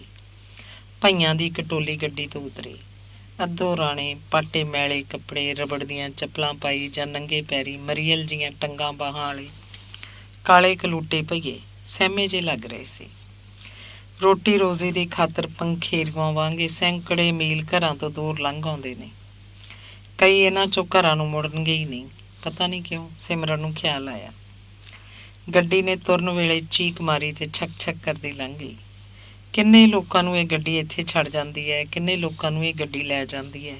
ਇਹ ਸਟੇਸ਼ਨ ਦੀ ਵੀ ਜਿਵੇਂ ਇੱਕ ਸੰਸਾਰ ਹੋਵੇ। ਹੌਲੀ ਹੌਲੀ ਕੁਝ ਹੋਰ ਸਵਾਰੀਆਂ ਵੀ ਆ ਗਈਆਂ। ਇੰਨੇ ਨੂੰ ਬੱਸ ਵੀ ਆ ਗਈ। ਸਵਾਰੀਆਂ ਲੈ ਕੇ ਉਦੋਂ ਹੀ ਤੁਰ ਪਈ। ਯੂਨੀਵਰਸਿਟੀ ਪਹੁੰਚ ਕੇ ਸਿਮਰਨ ਨੇ ਲਾਇਬ੍ਰੇਰੀ ਜਾਣ ਦੀ ਥਾਂ ਸੋਚਿਆ ਪਹਿਲੇ ਡਾਕਟਰ ਖੇੜੇ ਨੂੰ ਆਪਣੀ ਥੀਸਿਸ ਦਾ ਇੱਕ ਚੈਪਟਰ ਦੇਖਣ ਲਈ ਦੇ ਆਵੇ। ਉਹਦੇ ਕੰਮ ਦੀ ਪ੍ਰੋਗਰੈਸ ਰਿਪੋਰਟ ਤਾਂ ਆਖਰ ਉਸੇ ਨੇ ਭੇਜਣੀ ਸੀ। ਉਹ ਖੇੜੇ ਦੇ ਕਮਰੇ ਤੱਕ ਗਈ। ਅੰਦਰ ਡਾਕਟਰ ਖੇੜਾ ਕਿਸੇ ਨਾਲ ਗੱਲਾਂ ਕਰ ਰਹੇ ਸੀ। ਉਹ ਪਰਤਣ ਲੱਗੀ ਕਿ ਡਾਕਟਰ ਖੇੜੇ ਨੇ ਉਹਨੂੰ ਦੇਖ ਕੇ ਆਵਾਜ਼ ਮਾਰ ਲਈ, ਕੀ ਗੱਲ ਸਿਮਰਨ, ਮੁੜ ਚੱਲੀ? ਤੁਸੀਂ ਸਰ ਬਿਜ਼ੀ ਲੱਗਦੇ ਸੀ। ਸਿਮਰਨ ਨੇ ਕਮਰੇ 'ਚ ਬੈਠੇ ਖੱਦਰਧਾਰੀ ਅਧਖੜ ਬੰਦੇ ਵੱਲ ਝਾਕ ਕੇ ਆਖਿਆ। ਨਹੀਂ, ਇਹ ਤਾਂ ਮੇਰੇ ਮਿੱਤਰ ਨੇ, MLA ਸਾਹਿਬ ਨੇ। ਲੋਕ ਤਾਂ ਇਹਨਾਂ ਦੇ ਮਗਰ ਮਗਰ ਤੁਰੇ ਫਿਰਦੇ ਨੇ। ਇਹ ਤਾਂ ਇਹਨਾਂ ਦੀ ਜ਼ਰਾ ਨਿਵਾਜ਼ੀ ਹੈ ਕਿ ਇਹ ਆਪ ਸਾਨੂੰ ਮਿਲਣ ਆ ਜਾਂਦੇ ਨੇ। ਡਾਕਟਰ ਖੇੜੇ ਨੇ MLA ਸਾਹਿਬ ਵੱਲ ਝਾਕ ਕੇ ਆਖਿਆ। ਪ੍ਰੋਫੈਸਰ ਸਾਹਿਬ, ਵੱਡੇ ਤਾਂ ਤੁਸੀਂ ਲੋਕ ਹੋ ਜਿਨ੍ਹਾਂ ਕੋਲ ਏਡੀਆਂ ਵੱਡੀਆਂ ਵੱਡੀਆਂ ਡਿਗਰੀਆਂ ਨੇ। ਅਸੀਂ ਤਾਂ ਜਨਤਾ ਦੇ ਸੇਵਕ ਹਾਂ, MLA ਸਾਹਿਬ ਨੇ ਆਖਿਆ। ਮੈਂ ਤੁਹਾਨੂੰ ਸਰ ਇਹ ਚੈਪਟਰ ਦੇਣਾ ਸੀ। ਸਿਮਰਨ ਨੇ ਉਹਨਾਂ ਦੀਆਂ ਗੱਲਾਂ ਵੱਲ ਧਿਆਨ ਨਾ ਦੇ ਕੇ ਫਾਈਲ ਵਿੱਚੋਂ ਕੁਝ ਕਾਗਜ਼ ਡਾਕਟਰ ਖੇੜੇ ਵੱਲ ਕਰਦਿਆਂ ਆਖਿਆ, ਇੱਕ ਮਿੰਟ ਬੈਠੋ ਤਾਂ ਸਹੀ, ਤੁਸੀਂ ਦੇਖ ਲੈਣਾ, ਮੈਂ ਫੇਰ ਆ ਜਾਵਾਂਗੀ। ਤੁਸੀਂ ਬੈਠੋ ਤਾਂ ਸਹੀ, ਆਪਾਂ ਡਿਸਕਸ ਕਰ ਲੈਂਦੇ ਹਾਂ ਕਿ ਇਸ ਚੈਪਟਰ 'ਚ ਮੇਨ ਗੱਲਾਂ ਤੁਸੀਂ ਕੀ ਦਿੱਤੀਆਂ ਨੇ। ਉਂਝ ਮੈਡਮ ਸੌਂਦੀ ਨੂੰ ਤਾਂ ਵਿਖਾਈ ਲਿਆ ਹੋਏਗਾ, ਲਿਖ ਕੇ ਤਾਂ ਨਹੀਂ ਵਿਖਾਇਆ, ਉਂਝ ਡਿਸਕਸ ਕੀਤਾ ਸੀ। ਸਿਮਰਨ ਨੇ ਅਣਮੰਨੇ ਜਿਹੇ ਮਨ ਨਾਲ ਬੈਠਦਿਆਂ ਆਖਿਆ। ਡਿਸਕਸ ਕਰ ਲਿਆ, ਠੀਕ ਹੈ। ਉਂਝ ਮੈਡਮ ਨੂੰ ਪੜ੍ਹਨ ਪੜ੍ਹਾਉਣ ਤੋਂ ਗਾਂਹ ਦਾ ਤਾਂ ਕੁਝ ਪਤਾ ਹੀ ਨਹੀਂ। ਦੇਖੋ ਨਾ, ਇੱਕ ਪਾਸੇ ਪੰਜਾਬ ਦਾ ਸੰਕਟ ਹੈ, ਦੂਜੇ ਪਾਸੇ ਸਾਰੇ ਦੇਸ਼ ਦੇ ਮਸਲੇ ਨੇ। ਇਹਨਾਂ ਨਾਲ ਮੇਲਿਆਂ, ਔਰਤ ਲੇਖਕਾਂ, ਔਰਤਾਂ ਦੇ ਮਸਲੇ ਬੜੀਆਂ ਛੋਟੀਆਂ ਗੱਲਾਂ ਰਹਿ ਜਾਂਦੀਆਂ ਨੇ। ਡਾਕਟਰ ਖੇੜੇ ਨੇ ਬੜੇ ਦਾਨਸ਼ਵਰਾਂ ਵਾਂਗ ਆਖਿਆ। ਸਰ, ਛੋਟੀਆਂ ਗੱਲਾਂ ਤਾਂ ਨਹੀਂ, ਸੰਸਾਰ ਦੀ ਅੱਧੀ ਵਸੋਂ ਔਰਤਾਂ ਦੀ ਹੈ। ਸਿਮਰਨ ਨੇ ਇੰਨਾ ਹੀ ਆਖਿਆ। ਕਦਰ ਔਰਤਾਂ ਦੀ ਪੰਜਾਬ ਵਿੱਚ ਹੀ ਹੈ ਇੰਨੀ, MLA ਸਾਹਿਬ ਬੋਲੇ। ਪੰਜਾਬ ਅੱਜ ਕੱਲ੍ਹ ਹੋਰ ਹੀ ਗੱਲਾਂ ਕਰਕੇ ਪਰੇਸ਼ਾਨ ਹੈ, ਡਾਕਟਰ ਖੇੜਾ ਬੋਲੇ। ਮੈਨੂੰ ਤਾਂ ਪੰਜਾਬ ਦੀ ਸਥਿਤੀ ਬਾਰੇ ਸੋਚਦਿਆਂ ਇੱਕ ਗੱਲ ਦੀ ਬੜੀ ਹੈਰਾਨੀ ਹੁੰਦੀ ਹੈ ਕਿ ਸਿੱਖਾਂ ਨੇ ਇਹ ਸਮਝ ਕਿਵੇਂ ਲਿਆ ਕਿ ਪੰਜਾਬ ਸਿਰਫ ਉਹਨਾਂ ਦਾ ਹੀ ਹੈ। ਗਜ਼ਬ ਸਾਈਂ ਦਾ। ਇਹਨਾਂ ਦੇ 10 ਚੋਂ 9 ਗੁਰੂ ਹਿੰਦੂ ਸੀ ਤੇ ਇਹ ਆਖਦੇ ਨੇ ਹਮ ਹਿੰਦੂ ਨਹੀਂ, MLA ਸਾਹਿਬ ਨੇ ਆਖਿਆ। ਲੱਗਦਾ ਹੈ ਪਾਕਿਸਤਾਨ ਦੀ ਸ਼ਹਿ ਹੈ। ਉਹ ਚਾਹੁੰਦਾ ਹੈ ਜਿਵੇਂ ਬੰਗਲਾਦੇਸ਼ ਉਸ ਨਾਲੋਂ ਟੁੱਟ ਗਿਆ, ਉਸੇ ਤਰ੍ਹਾਂ ਪੰਜਾਬ ਭਾਰਤ ਨਾਲੋਂ ਟੁੱਟ ਜਾਏ। ਪਰ ਤੁਸੀਂ MLA ਸਾਹਿਬ ਦਿੱਲੀ ਦੀ ਸਰਕਾਰ ਨੂੰ ਸਲਾਹ ਦਿਓ ਕਿ ਇਲਾਕਿਆਂ, ਪਾਣੀਆਂ ਦੇ ਝਗੜਿਆਂ ਬਾਰੇ ਜੋ ਫੈਸਲਾ ਕਰਨਾ ਕਰਨ, ਡਾਕਟਰ ਖੇੜੇ ਨੇ ਆਖਿਆ। ਦੇਖੋ ਜੀ, ਤੁਹਾਡੇ ਜਿਹੜੇ ਲੋਕ ਆਖਦੇ ਨੇ ਪੰਜਾਬੀ ਸਾਡੀ ਮਾਂ ਬੋਲੀ ਨਹੀਂ, ਉਹਨਾਂ ਤੋਂ ਮਾਰ ਕੇ ਤਾਂ ਸਰਕਾਰ ਅਖਵਾ ਨਹੀਂ ਸਕਦੀ ਕਿ ਜ਼ਰੂਰ ਆਖੋ ਪੰਜਾਬੀ ਸਾਡੀ ਮਾਂ ਬੋਲੀ ਹੈ। ਅਗਲਿਆਂ ਦੀ ਮਰਜ਼ੀ ਹੈ। ਜੇ ਅਗਲੇ ਖੂਹ ਦੇ ਡੱਡੂ ਰਹਿਣ ਦੀ ਥਾਂ ਮੁਲਕ ਦੀ ਮੇਨ ਸਟ੍ਰੀਮ ਨਾਲ ਰਲ ਕੇ ਤੁਰਨਾ ਚਾਹੁੰਦੇ ਨੇ ਤੇ ਰਾਸ਼ਟਰ ਭਾਸ਼ਾ ਹਿੰਦੀ ਨੂੰ ਆਪਣੀ ਮਾਂ ਬੋਲੀ ਬਣਾਉਣਾ ਚਾਹੁੰਦੇ ਨੇ, ਬਣਾਉਣ ਦਿਓ। ਕਿਸੇ ਦਾ ਕੀ ਢਿੱਡ ਦੁਖਦਾ? ਇਉਂ ਠੋਸਣ ਨਾਲ ਨਹੀਂ ਕੋਈ ਮੰਨਦਾ ਹੁੰਦਾ। ਬਾਕੀ ਪੂਰੇ ਪੰਜਾਬ 'ਚ ਪੰਜਾਬੀ ਲਾਗੂ ਕਰਵਾਉਣ ਦੀ ਥਾਂ ਪਹਿਲਾਂ ਤਾਂ ਵਜ਼ੀਰੀਆਂ ਦੇ ਭੁੱਖਿਆਂ ਨੇ ਪੰਜਾਬੀ ਸੂਬਾ ਮੰਗਿਆ। ਕੀ ਖੱਟਿਆ ਪੰਜਾਬੀ ਸੂਬਾ ਬਣਾ ਕੇ? ਚਿੜੀ ਦੇ ਪਹੁੰਚੇ ਜਿੰਨਾ ਸਾਰਾ ਪੰਜਾਬ ਰਹਿ ਗਿਆ। ਉਸ ਵਿੱਚ ਵੀ ਅਖੇ ਹਮ ਖਾਲਿਸਤਾਨ ਬਣਾਏਂਗੇ। ਸੈਂਟਰ ਨੂੰ ਚਾਹੀਦਾ ਬਣਾ ਲੈਣ ਦੇਵੇ, ਜੇ ਆਪਸ 'ਚ ਨਾ ਲੜ ਮਰਨ। ਬਾਕੀ ਰਹੀ ਦਰਿਆਵਾਂ ਦੇ ਪਾਣੀਆਂ ਦੀ ਗੱਲ, ਕੋਈ ਪੁੱਛੇ ਭਾਈ ਇੱਥੇ ਪਾਣੀ ਵਾਧੂ ਹੈ, ਉੱਧਰ ਰਾਜਸਥਾਨ 'ਚ ਲੋਕ ਤਿਹਾਈ ਮਰਦੇ ਨੇ। ਹਾਂ, ਚੰਡੀਗੜ੍ਹ ਜ਼ਰੂਰ ਪੰਜਾਬ ਨੂੰ ਦੇ ਦੇਣਾ ਚਾਹੀਦਾ। MLA ਸਾਹਿਬ ਵਿਸਥਾਰ ਨਾਲ ਸਮਝਾ ਰਹੇ ਸੀ ਤੇ ਵਿੱਚ ਉਹ ਸਿਮਰਨ ਵੱਲ ਵੀ ਝਾਕ ਲੈਂਦੇ, ਜੋ ਆਪਣੇ ਧਿਆਨ ਨੀਵੀਂ ਪਾਈ ਬੈਠੀ ਆਪਣੀ ਇੱਕ ਕਿਤਾਬ ਦੇ ਟਾਈਟਲ ਵਾਲੀ ਲਗਾਤਾਰ ਵੇਖੀ ਜਾ ਰਹੀ ਸੀ। ਪਰ ਉਹਨਾਂ ਨੇ ਤਾਂ ਚੰਡੀਗੜ੍ਹ ਵੀ ਨਹੀਂ ਦਿੱਤਾ, ਡਾਕਟਰ ਖੇੜੇ ਨੇ ਆਖਿਆ। ਇਹ ਰੋਹਬ ਨਾਲ ਮੰਗਦੇ ਨੇ, ਸਰਕਾਰਾਂ ਕਦੇ ਕਿਸੇ ਦਾ ਰੋਹਬ ਮੰਨਦੀਆਂ ਹੁੰਦੀਆਂ ਨੇ ਭਲਾ? MLA ਸਾਹਿਬ ਨੇ ਆਖਿਆ। ਕਿਉਂ ਬਈ ਸਿਮਰਨ, ਤੂੰ ਸਭ ਬਾਰੇ ਕੀ ਸੋਚਦੀ ਹੈ? ਡਾਕਟਰ ਖੇੜੇ ਨੇ ਪੁੱਛਿਆ। ਮੈਨੂੰ ਇਹਨਾਂ ਗੱਲਾਂ ਬਾਰੇ ਸਰ ਤੁਹਾਡੇ ਜਿੰਨਾ ਨਹੀਂ ਨਾ ਪਤਾ, ਸਿਮਰਨ ਨੇ ਜਿਵੇਂ ਉੱਥੋਂ ਉੱਠ ਕੇ ਜਾਣ ਦੇ ਖਿਆਲ ਨਾਲ ਆਖਿਆ। ਫਿਰ ਵੀ ਇਹਨਾਂ ਗੱਲਾਂ ਬਾਰੇ ਕੁਝ ਤਾਂ ਸੋਚਦੇ ਹੋਗੇ। ਇਹ ਕਿਵੇਂ ਹੋ ਸਕਦਾ ਤੁਹਾਡੇ ਵਰਗੀ ਇੰਟੈਲੀਜੈਂਟ ਲੜਕੀ ਕੁਝ ਸੋਚਦੀ ਨਾ ਹੋਵੇ? MLA ਸਾਹਿਬ ਨੇ ਆਖਿਆ। ਲੜਕੀਆਂ ਦੀ ਇੰਟੈਲੀਜੈਂਸ ਬੜੀ ਸੀਮਤ ਜਿਹੀ ਹੁੰਦੀ ਹੈ ਸਰ, ਅਤੇ ਅੱਜ ਕੱਲ੍ਹ ਦੀ ਪੋਲੀਟਿਕਸ ਬੜੀ ਗੁੰਝਲਦਾਰ ਹੈ। ਫਿਰ ਵੀ ਆਮ ਲੋਕ ਇਸ ਸਭ ਕਾਸੇ ਬਾਰੇ ਕੀ ਸੋਚਦੇ ਹੈ, ਮੈਂ ਜਾਣਨਾ ਚਾਹੁੰਦਾ। ਦੱਸੋ ਤਾਂ ਸਹੀ, ਤੁਸੀਂ ਪੰਜਾਬ ਦੀ ਸਮੱਸਿਆ ਬਾਰੇ ਕੀ ਸਮਝਦੇ ਹੋ? MLA ਸਾਹਿਬ ਨੇ ਸਿਮਰਨ ਨੂੰ ਫਿਰ ਪੁੱਛਿਆ। ਇੰਨੇ ਨੂੰ ਮੈਡਮ ਸੌਂਦੀ ਉੱਧਰੋਂ ਲੰਘੀ, ਸ਼ਾਇਦ ਆਪਣੇ ਕਮਰੇ ਵੱਲ ਜਾ ਰਹੀ ਸੀ। ਆ ਜਾਓ ਮੈਡਮ ਜੀ, ਡਾਕਟਰ ਖੇੜੇ ਨੇ ਆਵਾਜ਼ ਦਿੱਤੀ। ਮੈਡਮ ਸੌਂਦੀ ਉੱਧਰ ਝਾਕੀ ਤੇ ਸਿਮਰਨ ਨੂੰ ਉੱਥੇ ਬੈਠੀ ਦੇਖ ਅੰਦਰ ਲੰਘ ਵੀ ਆਈ। ਪੰਜਾਬ ਪ੍ਰੋਬਲਮ ਬਾਰੇ ਆਪਾਂ ਮੈਡਮ ਨੂੰ ਪੁੱਛ ਲੈਂਦੇ ਹਾਂ, ਸਿਮਰਨ ਦੀ ਤਾਂ ਇੱਕੋ ਗੱਲ ਹੈ। ਤੇ ਡਾਕਟਰ ਖੇੜੇ ਨੇ ਜ਼ਰਾ ਹੱਸ ਕੇ ਪੁੱਛਿਆ, ਕਿਉਂ ਮੈਡਮ ਜੀ, ਤੁਹਾਡੇ ਖਿਆਲ 'ਚ ਪੰਜਾਬ ਪ੍ਰੋਬਲਮ ਦੀ ਅਸਲੀ ਕਾਰਨ ਕੀ ਹੈ? ਮੈਡਮ ਜ਼ਰਾ ਕੁ ਝਿਜਕੀ, ਫਿਰ ਆਖਣ ਲੱਗੀ, ਇਸ ਸਮੱਸਿਆ ਦੇ ਫਿਜ਼ੀਕਲ ਤੋਂ ਲੈ ਕੇ ਮੈਟਾਫਿਜ਼ੀਕਲ ਤੱਕ ਕਾਰਨ ਹਨ। ਜ਼ਰਾ ਵਿਸਥਾਰ ਨਾਲ ਦੱਸਣਾ? MLA ਸਾਹਿਬ ਨੇ ਆਪਣੀ ਕੁਰਸੀ ਉੱਪਰ ਠੀਕ ਹੋ ਕੇ ਬੈਠਦਿਆਂ ਪੁੱਛਿਆ। ਭੂਗੋਲਕ ਸਥਿਤੀ, ਇਤਿਹਾਸਕ ਗਤੀ, ਧਰਮ, ਅਰਥ, ਕਾਮ, ਮੋਕਸ਼ ਪ੍ਰਤੀ ਪਹੁੰਚ, ਇਹ ਸਭ ਰਲ ਕੇ ਤੁਹਾਡੇ ਅੰਦਰਲੇ ਤੇ ਬਾਹਰਲੇ ਜਗਤ ਨੂੰ ਸਿਰਜਦੇ ਆ, ਮੈਡਮ ਸੌਂਦੀ ਨੇ ਸਮਝਾਇਆ। ਇਹ ਤਾਂ ਮੈਡਮ ਜੀ ਤੁਸੀਂ ਫਿਲਾਸਫਰਾਂ ਵਾਲੀ ਗੱਲ ਕਰਤੀ। MLA ਸਾਹਿਬ ਤਾਂ ਇਹ ਜਾਣਨਾ ਚਾਹੁੰਦੇ ਨੇ ਕਿ ਪੰਜਾਬ ਨੂੰ ਕੀ ਹੋ ਗਿਆ, ਪੰਜਾਬ ਦਾ ਕੀ ਕੀਤਾ ਜਾਏ? ਡਾਕਟਰ ਖੇੜੇ ਨੇ ਕਿਹਾ। ਅੱਗੇ ਜਿਉਣ ਦਾ ਮਾਡਲ ਧਰਮ ਦਿੰਦਾ ਸੀ, ਮੌਤ ਜੀਵਨ ਦਾ ਅੰਤ ਨਹੀਂ ਸੀ। ਆਪਣੇ ਕਰਮਾਂ ਦਾ ਹਿਸਾਬ ਬੰਦੇ ਨੂੰ ਮੌਤ ਦੇ ਮਗਰੋਂ ਵੀ ਦੇਣਾ ਪੈਂਦਾ ਸੀ। ਪਰ ਹੁਣ ਪੰਜਾਬ ਪੋਲੀਟੀਸ਼ੀਅਨਾਂ ਦੇ ਧੱਕੇ ਚੜ੍ਹ ਗਿਆ, ਸਭ ਕੁਝ ਇਹਦੇ ਉਲਟ ਹੋ ਗਿਆ। ਮੈਡਮ ਸੌਂਦੀ ਨੇ ਜਦੋਂ ਆਖਿਆ, ਪਲ ਦੇ ਪਲ ਲਈ MLA ਸਾਹਿਬ ਤੇ ਡਾਕਟਰ ਖੇੜਾ ਮੈਡਮ ਦੇ ਮੂੰਹ ਵੱਲ ਵੇਖਦੇ ਰਹੇ। ਅੱਛਾ ਸਿਮਰਨ, ਚੱਲੀਏ? ਮੈਡਮ ਸੌਂਦੀ ਨੇ ਖੜੀ ਹੁੰਦੀ ਨੇ ਆਖਿਆ। ਸਿਮਰਨ ਵੀ ਉੱਠ ਖੜੀ ਹੋਈ। ਬੈਠੋ ਪਲੀਜ਼, 2 ਮਿੰਟ ਤਾਂ ਹੋਰ ਬੈਠੋ। ਬੜੀ ਖੁਸ਼ੀ ਹੋਈ ਤੁਹਾਡੇ ਵਿਚਾਰ ਸੁਣ ਕੇ, MLA ਸਾਹਿਬ ਨੇ ਫਿੱਕੀ ਜਿਹੀ ਹਾਸੀ ਹੱਸਦੇ ਆਖਿਆ। ਮੈਂ ਕਲਾਸ ਲੈਣੀ ਹੈ, ਮੈਡਮ ਸੌਂਦੀ ਨੇ ਦੱਸਿਆ। ਤੁਸੀਂ ਤਾਂ ਬੈਠੋ ਸਿਮਰਨ ਜੀ, MLA ਸਾਹਿਬ ਨੇ ਸਿਮਰਨ ਵੱਲ ਮੂੰਹ ਕਰਕੇ ਆਖਿਆ। ਮੈਂ ਲਾਇਬ੍ਰੇਰੀ ਜਾਣਾ। ਆਖ ਬਿਨਾਂ ਹੀ ਕੋਈ ਜਵਾਬ ਉਡੀਕਿਆ ਸਿਮਰਨ ਮੈਡਮ ਸੌਂਦੀ ਦੇ ਨਾਲ ਹੀ ਕਮਰੇ ਤੋਂ ਬਾਹਰ ਆ ਗਈ। ਉਹਨਾਂ ਦੇ ਜਾਣ ਮਗਰੋਂ MLA ਸਾਹਿਬ ਵੀ ਜਾਣ ਲਈ ਤਿਆਰ ਹੋ ਗਏ ਤੇ ਮਜ਼ਾਕ ਨਾਲ ਡਾਕਟਰ ਖੇੜੇ ਨੂੰ ਆਖਣ ਲੱਗੇ, ਮੈਨੂੰ ਨਹੀਂ ਸੀ ਪਤਾ ਅੱਜ ਕੱਲ੍ਹ ਖੇੜਾ ਸਾਹਿਬ ਕਿਉਂ ਬਹੁਤਾ ਯੂਨੀਵਰਸਿਟੀ 'ਚ ਹੀ ਮਿਲਦੇ ਨੇ। ਨਹੀਂ, ਐਸੀ ਕੋਈ ਗੱਲ ਨਹੀਂ, ਡਾਕਟਰ ਖੇੜੇ ਨੇ ਜਿਵੇਂ ਸਫਾਈ ਦਿੱਤੀ। ਲੜਕੀ ਇੰਟੈਲੀਜੈਂਟ ਹੈ ਤੇ ਸੁੰਦਰ ਵੀ। ਉਂਝ ਹੈ ਕਿਹਨਾਂ ਦੀ ਇਹ ਲੜਕੀ? MLA ਸਾਹਿਬ ਨੇ ਪੁੱਛਿਆ। ਅਸਲ 'ਚ ਮੈਡਮ ਸੌਂਦੀ ਉਹਨੂੰ ਖਰਾਬ ਕਰ ਰਹੀ ਹੈ। ਆਪ ਤਾਂ ਸਾਰੀ ਉਮਰ ਕੁਝ ਕੀਤਾ ਨਹੀਂ ਸਿਵਾਏ ਕਲਾਸਾਂ ਪੜ੍ਹਾਉਣ ਦੇ।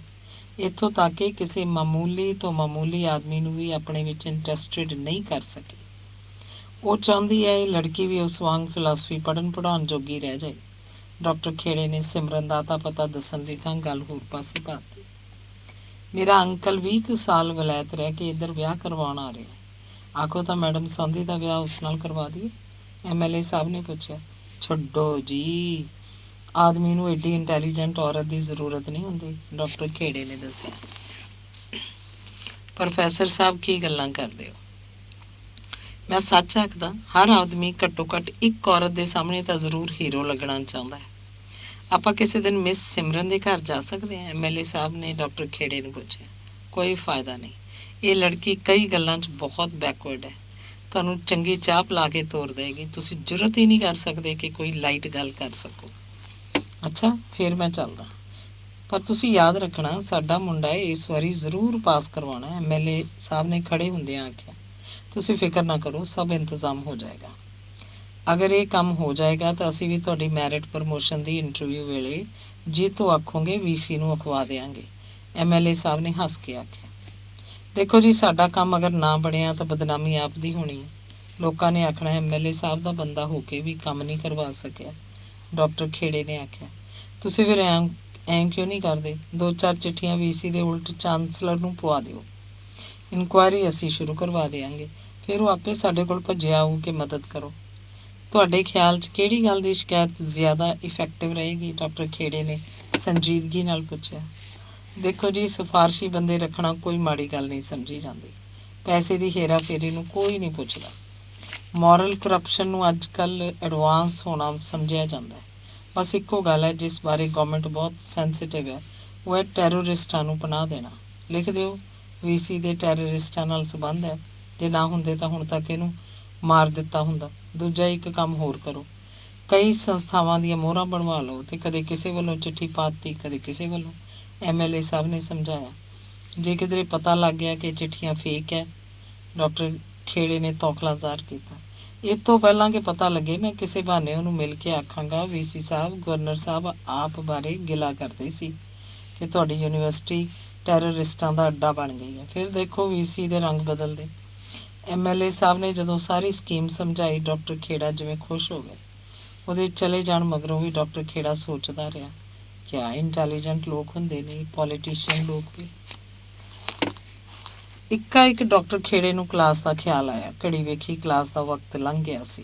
ਉਹਨੇ ਰਜਿਸਟਰ ਚੁੱਕਿਆ, ਸਾਰੀ ਜਮਾਤ ਦੀ ਹਾਜ਼ਰੀ ਲਾਤੀ ਅਤੇ ਰਜਿਸਟਰ ਮੁੜ ਮੇਜ਼ ਦੀ ਦਰਾਜ਼ 'ਚ ਰੱਖ ਕੇ ਜੰਦਰੀ ਮਾਰਤੀ। ਡਾਕਟਰ ਸਾਹਿਬ, ਅੱਜ ਪੀਰੀਅਡ ਨਹੀਂ ਲਿਆ? ਉੱਧਰੋਂ ਲੰਘਦਿਆਂ ਹੈੱਡ ਨੇ ਹੱਸ ਕੇ ਪੁੱਛਿਆ। ਪੀਰੀਅਡ ਤਾਂ MLA ਸਾਹਿਬ ਬਰਬਾਦ ਕਰ ਗਏ ਆ ਕਿ ਗਵਰਨਰ ਸਾਹਿਬ ਨੇ ਤੁਹਾਡੀ ਯੂਨੀਵਰਸਿਟੀ ਬਾਰੇ ਕੁਝ ਜਾਣਕਾਰੀ ਮੰਗੀ ਹੈ। ਮੈਂ ਆਖਿਆ ਵੀ ਕਿ ਸ਼ਾਮ ਨੂੰ ਘਰ ਆ ਜਾਣਾ। ਆਖਣ ਲੱਗੇ, ਸ਼ਾਮ ਨੂੰ ਤਾਂ ਅੱਜ ਰਾਜ ਭਵਨ ਜਾਣਾ। ਡਾਕਟਰ ਖੇੜੇ ਨੇ ਜਵਾਬ ਦਿੱਤਾ ਅਤੇ ਸਿਮਰਨ ਦਾ ਚੈਪਟਰ ਹੱਥ ਫੜੀ ਉਹ ਕਾਫੀ ਹਾਊਸ ਵੱਲ ਨੂੰ ਤੁਰ ਪਏ। ਕਾਫੀ ਹਾਊਸ ਦੇ ਨੇੜੇ ਉਹਨੂੰ ਬਲਦੇਵ ਮਿਲ ਗਿਆ। ਬਲਦੇਵ, ਇਹ ਚੈਪਟਰ ਸਿਮਰਨ ਨੂੰ ਦੇ ਦੇਈਂ, ਆਖੀ ਹੋਰ ਇੰਪਰੂਵ ਕਰਨ ਦੀ ਲੋੜ ਹੈ, ਮੈਂ ਵਿੱਚੋਂ ਦੇਖ ਲਿਆ। ਡਾਕਟਰ ਖੇੜੇ ਨੇ ਚੈਪਟਰ ਬਲਦੇਵ ਨੂੰ ਫੜਾਇਆ। ਉਹਨੇ ਇੰਨੇ ਪੇਜ ਲਿਖ ਵੀ ਲਏ? ਫਿਰ ਤਾਂ ਛੇਤੀ ਥੀਸਿਸ ਮੁਕਾ ਲਏਗੀ, ਬਲਦੇਵ ਨੇ ਜਿਵੇਂ ਤੌਖਲੇ ਨਾਲ ਪੁੱਛਿਆ। ਹੋਰ ਕੁੜੀਆਂ ਨੂੰ ਕੰਮ ਵੀ ਕੀ, ਪੜ੍ਹਨ ਲਿਖਣ ਤੋਂ ਬਿਨਾਂ? ਫਿਰ ਡਿਗਰੀਆਂ, ਨੌਕਰੀਆਂ, ਇਹ ਵੀ ਕੋਈ ਔਰਤਾਂ ਦੇ ਕਰਨ ਵਾਲੇ ਕੰਮ ਨੇ?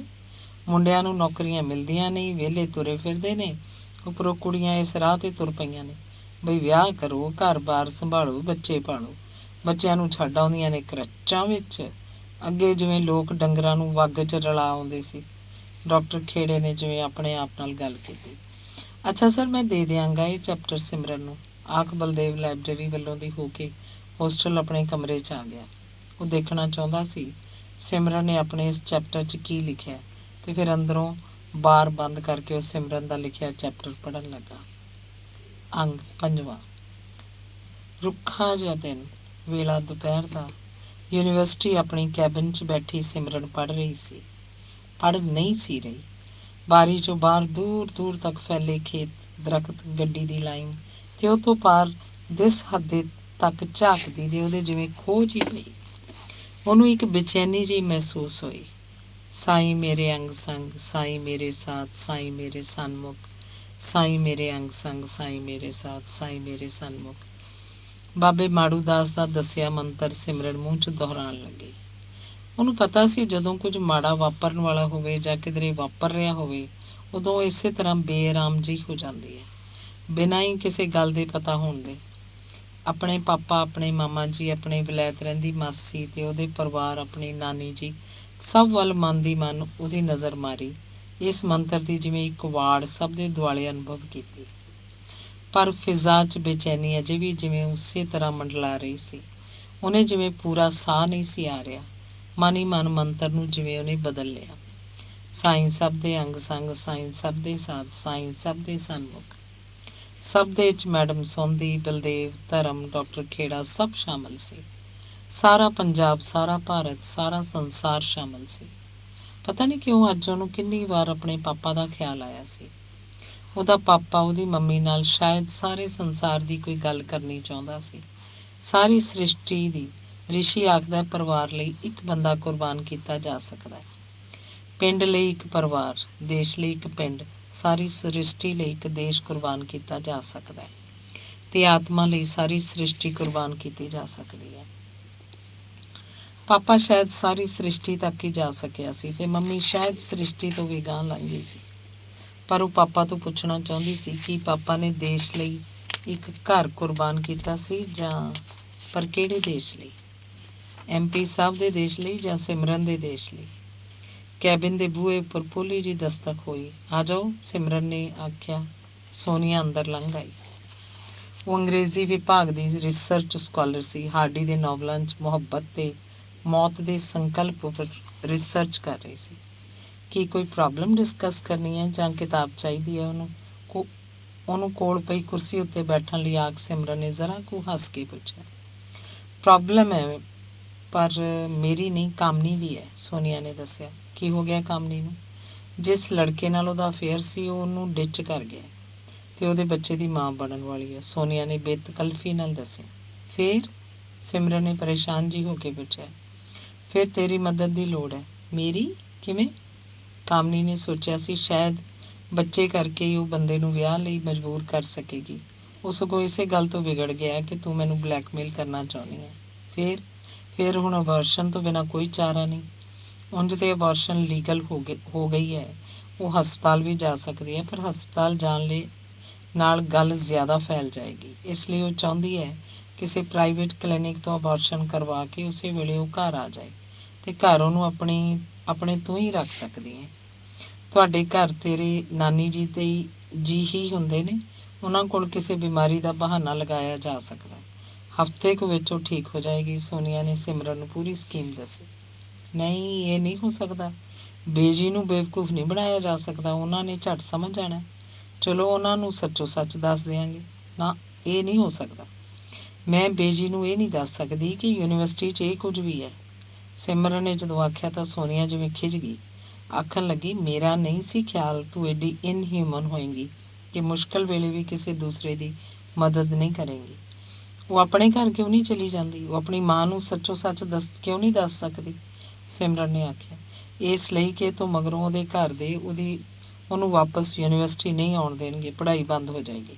ਪੜ੍ਹਾਈ ਬੰਦ ਹੁੰਦੀ ਹੈ ਤਾਂ ਹੋ ਜਾਏ, ਅੱਗੇ ਕਿਹੜਾ ਪੜ੍ਹਾਈ ਤੋਂ ਉਹਨੇ ਕੁਝ ਸਿੱਖਿਆ? ਸੋਨੀਆ, ਗੁਨਾਹ ਰੱਬ ਦੀ ਇੰਨੀ ਉਲੰਘਣਾ ਨਹੀਂ ਜਿੰਨਾ ਨਿੱਜ ਨਾਲ ਧਰੋਹ ਹੈ। ਸਿਮਰਨ ਬੋਲੀ। ਮੈਂ ਸਭ ਕੁਝ ਤੈਨੂੰ ਤੇਰੇ ਕੋਲੋਂ ਭਾਸ਼ਣ ਸੁਣਨ ਲਈ ਨਹੀਂ ਦੱਸਿਆ। ਗਲਤੀ ਕਿਸ ਕੋਲੋਂ ਨਹੀਂ ਹੋ ਜਾਂਦੀ। ਇਹਦਾ ਮਤਲਬ ਇਹ ਨਹੀਂ ਕਿ ਅਗਲੇ ਨੂੰ ਕੰਡੈਮ ਕਰਨ ਲੱਗ ਪਾਓ। ਅਜਿਹੇ ਵੇਲੇ ਤਾਂ ਸਗੋਂ ਅਗਲੇ ਨੂੰ ਵੱਧ ਹਮਦਰਦੀ ਦੀ, ਵੱਧ ਸਹਾਰੇ ਦੀ ਲੋੜ ਹੁੰਦੀ ਹੈ, ਸੋਨੀਆ ਨੇ ਜ਼ਰਾ ਖਿੱਝ ਕੇ ਆਖਿਆ। ਸਾਹਮਣੇ ਉਹ ਸਿਮਰਨ ਦੀ ਕੈਬਨ ਵੱਲ ਮੈਡਮ ਸੌਂਦੀ ਤੁਰੀ ਆ ਰਹੀ ਸੀ। ਅੱਛਾ, ਮੈਂ ਚੱਲਦੀ ਹਾਂ, ਪਰ ਇਹ ਸਭ ਮੈਡਮ ਸੌਂਦੀ ਨੂੰ ਨਹੀਂ ਦੱਸਣਾ। ਉਹ ਨਹੀਂ ਇਹਨਾਂ ਗੱਲਾਂ ਨੂੰ ਸਮਝ ਸਕਦੀ। ਆਖ ਸੋਨੀਆ ਉੱਠ ਕੇ ਚਲੀ ਗਈ। ਕੀ ਗੱਲ ਸਿਮਰਨ, ਬੜੀ ਸੀਰੀਅਸ ਜਿਹੀ ਹੋਈ ਬੈਠੀ ਹੈ? ਮੈਡਮ ਨੇ ਅੰਦਰ ਆ ਕੇ ਪੁੱਛਿਆ। ਬੈਠੋ, ਤੁਸੀਂ ਬੈਠੋ ਪਲੀਜ਼। ਸਿਮਰਨ ਨੇ ਕੁਰਸੀ ਤੋਂ ਖੜੀ ਹੁੰਦੀ ਨੇ ਦੂਜੀ ਕੁਰਸੀ ਵੱਲ ਇਸ਼ਾਰਾ ਕਰਕੇ ਮੈਡਮ ਨੂੰ ਆਖਿਆ। ਕੌਫੀ ਪੀਣ ਚੱਲੀਏ? ਮੈਡਮ ਨੇ ਸਿਮਰਨ ਵੱਲ ਝਾਕ ਕੇ ਪੁੱਛਿਆ। ਇੱਥੇ ਪੀ ਲੈਂਦੇ ਹਾਂ, ਅੱਜ ਮੈਂ ਘਰੋਂ ਲਿਆਈ ਸੀ। ਸਿਮਰਨ ਨੇ ਥਰਮਸ 'ਚ 2 ਗਲਾਸਾਂ 'ਚ ਕੌਫੀ ਪਾਉਂਦਿਆਂ ਆਖਿਆ। ਇੱਕ ਗਲਾਸ ਮੈਡਮ ਨੂੰ ਫੜਾ ਕੇ ਦੂਜਾ ਆਪ ਫੜ ਕੇ ਉਹ ਚੁੱਪ-ਚਾਪ ਕੌਫੀ ਪੀਣ ਲੱਗੀ। ਸਿਮਰਨ, ਦੱਸੋ ਕੀ ਗੱਲ ਹੈ? ਮੈਡਮ ਜੀ, ਜਦੋਂ ਲੜਕੀਆਂ ਦਾ ਇੱਕ ਨਾ ਇੱਕ ਦਿਨ ਵਿਆਹ ਹੋ ਹੀ ਜਾਣਾ ਹੁੰਦਾ ਹੈ, ਫਿਰ ਉਹ ਪਹਿਲਾਂ ਹੀ ਕਿਉਂ ਉੱਧਰ ਭਟਕਣ ਲੱਗ ਜਾਂਦੀਆਂ? ਇਸ ਲਈ ਨਾ ਕਿ ਉਹਨਾਂ ਨੂੰ ਆਪਣੇ ਆਪ ਦੀ ਸਮਝ ਹੁੰਦੀ ਹੈ ਅਤੇ ਨਾ ਹੀ ਦੁਨੀਆ ਦੀ, ਨਾ ਹੀ ਉਹ ਵਿਆਹ ਦੇ ਮਾਇਨੇ ਸਮਝਦੀਆਂ ਨੇ। ਵਿਆਹ ਅਸਲ 'ਚ ਕੀ ਹੁੰਦਾ ਹੈ? ਸਿਮਰਨ ਨੇ ਜਦੋਂ ਗੰਭੀਰਤਾ ਨਾਲ ਪੁੱਛਿਆ। ਮੈਡਮ ਸੌਂਦੀ ਬੋਲੀ। ਮੈਨੂੰ ਕੀ ਪਤਾ, ਮੈਂ ਕਿਹੜਾ ਵਿਆਹ ਕੀਤਾ? ਨਹੀਂ ਮੈਡਮ ਜੀ, ਮੈਂ ਤਾਂ ਸੀਰੀਅਸਲੀ ਪੁੱਛ ਰਹੀ ਹਾਂ। ਸਿਮਰਨ ਨੇ ਜਦੋਂ ਆਖਿਆ ਤਾਂ ਮੈਡਮ ਸੌਂਦੀ ਦੱਸਣ ਲੱਗੀ ਕਿ ਉਪਨਿਸ਼ਦਾਂ ਅਨੁਸਾਰ ਵਿਆਹ ਮਨੁੱਖੀ ਕਮਜ਼ੋਰੀ ਨੂੰ ਰਿਆਇਤ ਨਹੀਂ ਸਗੋਂ ਰੂਹਾਨੀ ਵਿਕਾਸ ਦਾ ਸਾਧਨ ਸਮਝਿਆ ਜਾਂਦਾ ਹੈ। ਦੂਜਾ, ਪਿਤਰਾਂ ਦਾ ਰਿਣ ਪੁੱਤਰ ਦੀ ਪ੍ਰਾਪਤੀ ਨਾਲ ਹੀ ਚੁਕਾਇਆ ਜਾ ਸਕਦਾ ਹੈ। ਸ਼ਾਇਦ ਇਸ ਲਈ ਮਨੂ ਪਹਿਲਾਂ ਪੁੱਤਰ ਨੂੰ ਧਰਮ ਜਾਂ ਭਾਵ ਫਰਜ਼ ਵਿੱਚੋਂ ਪੈਦਾ ਹੋਇਆ ਆਖਦਾ ਹੈ, ਦੂਜੇ ਨੂੰ ਕਾਮ ਜਾਂ। ਹੈਰਾਨੀ ਦੀ ਗੱਲ ਹੈ ਕਿ ਪੱਛਮ ਨੂੰ ਅੱਜ ਜੋ ਕੁਝ ਫਰਾਇਡ ਨੇ ਦੱਸਿਆ ਹੈ, ਭਾਰਤੀਆਂ ਨੂੰ ਹਜ਼ਾਰਾਂ ਸਾਲ ਪਹਿਲੇ ਪਤਾ ਸੀ। ਇਸੇ ਕਾਰਨ ਉਹਨਾਂ ਨੇ ਕਾਮ ਦਾ ਵੀ ਸ਼ੁੱਧੀਕਰਨ ਜਾਂ ਪਵਿੱਤਰੀਕਰਨ ਕਰ ਲਿਆ ਸੀ।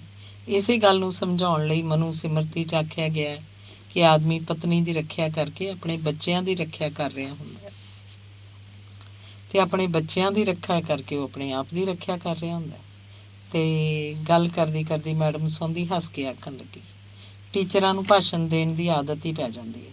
ਤੂੰ ਇੱਕ ਗੱਲ ਪੁੱਛੀ ਸੀ, ਮੈਂ ਬੋਲੀ ਜਾ ਰਹੀ ਹਾਂ। ਤਦ ਹੀ ਕਿਸੇ ਨੇ ਲਤੀਫਾ ਬਣਾਇਆ ਕਿ ਇੱਕ ਪ੍ਰੋਫੈਸਰ ਆਪਣੀ ਘਰ ਵਾਲੀ ਨਾਲ ਲੜ ਰਿਹਾ ਸੀ। ਉਹ ਬੋਲੀ ਗਿਆ, ਅੱਗੋਂ ਘਰ ਵਾਲੀ ਚੁੱਪ ਰਹੀ। ਸਵੇਰੇ ਗੁਆਂਢਣ ਪੁੱਛਣ ਲੱਗੀ, ਰਾਤੀ ਪ੍ਰੋਫੈਸਰ ਸਾਹਿਬ ਬੜਾ ਬੋਲ ਰਹੇ ਸੀ ਅਤੇ ਤੁਸੀਂ ਕਿਉਂ ਜਵਾਬ ਨਹੀਂ ਸੀ ਦੇ ਰਹੇ? ਪ੍ਰੋਫੈਸਰ ਦੀ ਘਰ ਵਾਲੀ ਆਖਣ ਲੱਗੀ, ਜਵਾਬ ਦੇਣ ਦੀ ਕੀ ਲੋੜ ਸੀ? 50 ਮਿੰਟਾਂ ਮਗਰੋਂ ਮਤਲਬ ਹੈ ਪੀਰੀਅਡ ਲਗਾ ਕੇ ਉਹਨਾਂ ਨੇ ਆਪ ਹੀ ਚੁੱਪ ਕਰ ਜਾਣਾ ਸੀ। ਇਹ ਸਭ ਸਮਝਦੇ ਹੋਏ ਵੀ ਤੁਸੀਂ ਵਿਆਹ ਨਹੀਂ ਕੀਤਾ? ਸਿਮਰਨ ਨੇ ਉਸੇ ਗੰਭੀਰਤਾ ਨਾਲ ਪੁੱਛਿਆ। ਸਾਡਾ ਤਾਂ ਇਹ ਹਾਲ ਹੋਇਆ, ਆਖੇ ਇੱਕ ਦੋਸਤ ਦੂਜੇ ਨੂੰ 20 ਸਾਲ ਮਗਰੋਂ ਮਿਲਿਆ, ਪੁੱਛਣ ਲੱਗਾ, ਸੁਣਾ ਬਾਲ ਬੱਚੇ ਦਾ ਕੀ ਹਾਲ ਹੈ? ਦੂਜੇ ਨੇ ਦੱਸਿਆ, ਬਾਲ ਬੱਚੇ ਕਿੱਥੇ, ਮੈਂ ਤੇ ਵਿਆਹ ਹੀ ਨਹੀਂ ਕੀਤਾ। ਕਿਉਂ? ਪਹਿਲੇ ਨੇ ਪੁੱਛਿਆ। ਇਸ ਲਈ ਕਿ ਮੈਂ ਆਈਡੀਅਲ ਕੁੜੀ ਲੱਭਦਾ ਸੀ। ਮਿਲੀ ਨਹੀਂ ਫਿਰ? ਮਿਲੀ ਸੀ, ਪਰ ਉਹ ਆਈਡੀਅਲ ਆਦਮੀ ਲੱਭਦੀ ਸੀ। ਲਤੀਫਾ ਦੱਸ ਕੇ ਮੈਡਮ ਹੱਸ ਪਈ। ਸਿਮਰਨ ਨੂੰ ਲੱਗਿਆ ਮੈਡਮ ਉਹਦੀ ਸੰਜੀਦਗੀ ਤੋਂ ਘਬਰਾ ਕੇ ਅੱਜ ਇੰਨੀਆਂ ਲਾਈਟ ਗੱਲਾਂ ਕਰ ਰਹੀ ਸੀ। ਅੱਛਾ, ਮੈਂ ਤਾਂ ਪੀਰੀਅਡ ਲਗਾਉਣਾ ਹੈ, ਜਾ ਕੇ ਮੈਡਮ ਨੇ ਉੱਠ ਕੇ ਖੜੀ ਹੁੰਦੀ ਆਖਿਆ। ਮੈਡਮ ਲਾਇਬ੍ਰੇਰੀ ਦੀਆਂ ਪੌੜੀਆਂ ਉਤਰ ਰਹੀ ਸੀ ਜਦੋਂ ਉਹਨੂੰ ਬਲਦੇਵ ਮਿਲਿਆ। ਆਖਣ ਲੱਗਾ, ਮੈਡਮ ਜੀ, ਡਾਕਟਰ ਖੇੜੇ ਨੇ ਆ ਸਿਮਰਨ ਦਾ ਚੈਪਟਰ ਦਿੱਤਾ। ਕਰ ਵੀ ਦਿੱਤਾ ਚੈੱਕ? ਚੈੱਕ ਤਾਂ ਕਰੂ ਜੇ ਸਮਝ ਲੱਗੂ। ਸਿਮਰਨ ਨੂੰ ਦਿਆ, ਕੈਬਿਨ 'ਚ ਹੈ ਆਪਣੇ। ਆਖ ਮੈਡਮ ਪੌੜੀਆਂ ਉਤਰ ਗਈ। ਪੌੜੀਆਂ ਚੜ੍ਹ ਕੇ ਬਲਦੇਵ ਸਿਮਰਨ ਦੀ ਕੈਬਿਨ ਕੋਲ ਪਹੁੰਚ ਗਿਆ। ਅੰਦਰ ਆ ਜਾ ਸਿਮਰਨ, ਬਲਦੇਵ ਨੇ ਹੌਲੀ ਦੇ ਕੇ ਕੈਬਿਨ ਦੇ ਦਰਵਾਜ਼ੇ ਉੱਪਰ ਦਸਤਕ ਦੇ ਕੇ ਪੁੱਛਿਆ। ਆ ਜਾ, ਸਿਮਰਨ ਨੇ ਆਖਿਆ। ਇਹ ਤੇਰਾ ਚੈਪਟਰ ਡਾਕਟਰ ਖੇੜੇ ਨੇ ਦਿੱਤਾ ਅਤੇ ਆਖਿਆ ਕਿ ਹੋਰ ਇੰਪਰੂਵਮੈਂਟ ਦੀ ਲੋੜ ਹੈ। ਉਹੀ ਘਿਸਿਆ ਪਿਟਿਆ ਫਿਕਰਾ, ਹੋਰ ਇੰਪਰੂਵਮੈਂਟ ਦੀ ਲੋੜ ਹੈ। ਉਂਝ ਤੂੰ ਆਪਣੀ ਰਿਸਰਚ ਮੁਕਾ ਕੇ ਕੀ ਕਰੇਂਗੀ? ਜੌਬ ਕਰੇਂਗੀ ਕਿ ਸ਼ਾਦੀ? ਪਤਾ ਨਹੀਂ। ਕੱਲ੍ਹ ਬਾਜ਼ਾਰ 'ਚ ਮੈਂ ਇੱਕ ਬੜੀ ਸੋਹਣੀ ਚੁੰਨੀ ਦੇਖੀ। ਫੌਰਨ ਤੋਂ ਆਈ ਇੱਕ ਲੇਡੀ ਖਰੀਦ ਰਹੀ ਸੀ। ਮਨ ਹੋਇਆ ਤੇਰੇ ਲਈ ਮੈਂ ਲੈ ਚੱਲਾਂ। ਫਿਰ ਸੋਚਿਆ ਪਤਾ ਨਹੀਂ ਤੂੰ ਲਏਂਗੀ ਕਿ ਨਹੀਂ, ਇਸ ਲਈ ਹੌਸਲਾ ਨਾ ਕਰ ਸਕਿਆ। ਉਂਝ ਸਿਮਰਨ, ਪਰਮਾਤਮਾ ਦੀ ਕਸਮ, ਮੈਂ ਕਦੇ ਤੇਰੇ ਬਾਰੇ ਕੁਝ ਵੀ ਗਲਤ ਨਹੀਂ ਸੋਚਿਆ। ਮੈਨੂੰ ਪਤਾ ਹੈ ਤੂੰ ਮੇਰੇ ਬਾਰੇ ਕਦੇ ਗਲਤ ਨਹੀਂ ਸੋਚਿਆ। ਕਦੇ ਕਦੇ ਮਨ ਹੀ ਮਨ ਤੈਨੂੰ ਚਿੱਠੀ ਲਿਖਦਾ, ਫਿਰ ਡਰ ਜਾਂਦਾ ਕਿਧਰੇ ਤੂੰ ਨਾਰਾਜ਼ ਨਾ ਹੋ ਜਾਏ। ਤੂੰ ਅਜੇ ਬਹੁਤ ਛੋਟਾ ਹੈ, ਪੜ੍ਹਿਆ ਲਿਖਿਆ ਕਰ। ਸਿਮਰਨ ਨੇ ਜਦੋਂ ਹੱਸ ਕੇ ਆਖਿਆ, ਬਲਦੇਵ ਨੂੰ ਲੱਗਿਆ ਜਿਵੇਂ ਉਹ ਸੱਚੀ ਬੜਾ ਛੋਟਾ ਸੀ। ਅੰਗ 6ਵਾਂ। ਮੈਡਮ ਨੇ ਜਿਹੜੀਆਂ ਗੱਲਾਂ ਸਿਮਰਨ ਨਾਲ ਕੀਤੀਆਂ ਸਨ, ਉਹਨਾਂ ਨੂੰ ਮਨ ਹੀ ਮਨ ਦੁਹਰਾਉਂਦੀ ਸਿਮਰਨ ਅੱਜ ਛੇਤੀ ਘਰ ਵਾਪਸ ਆ ਗਈ।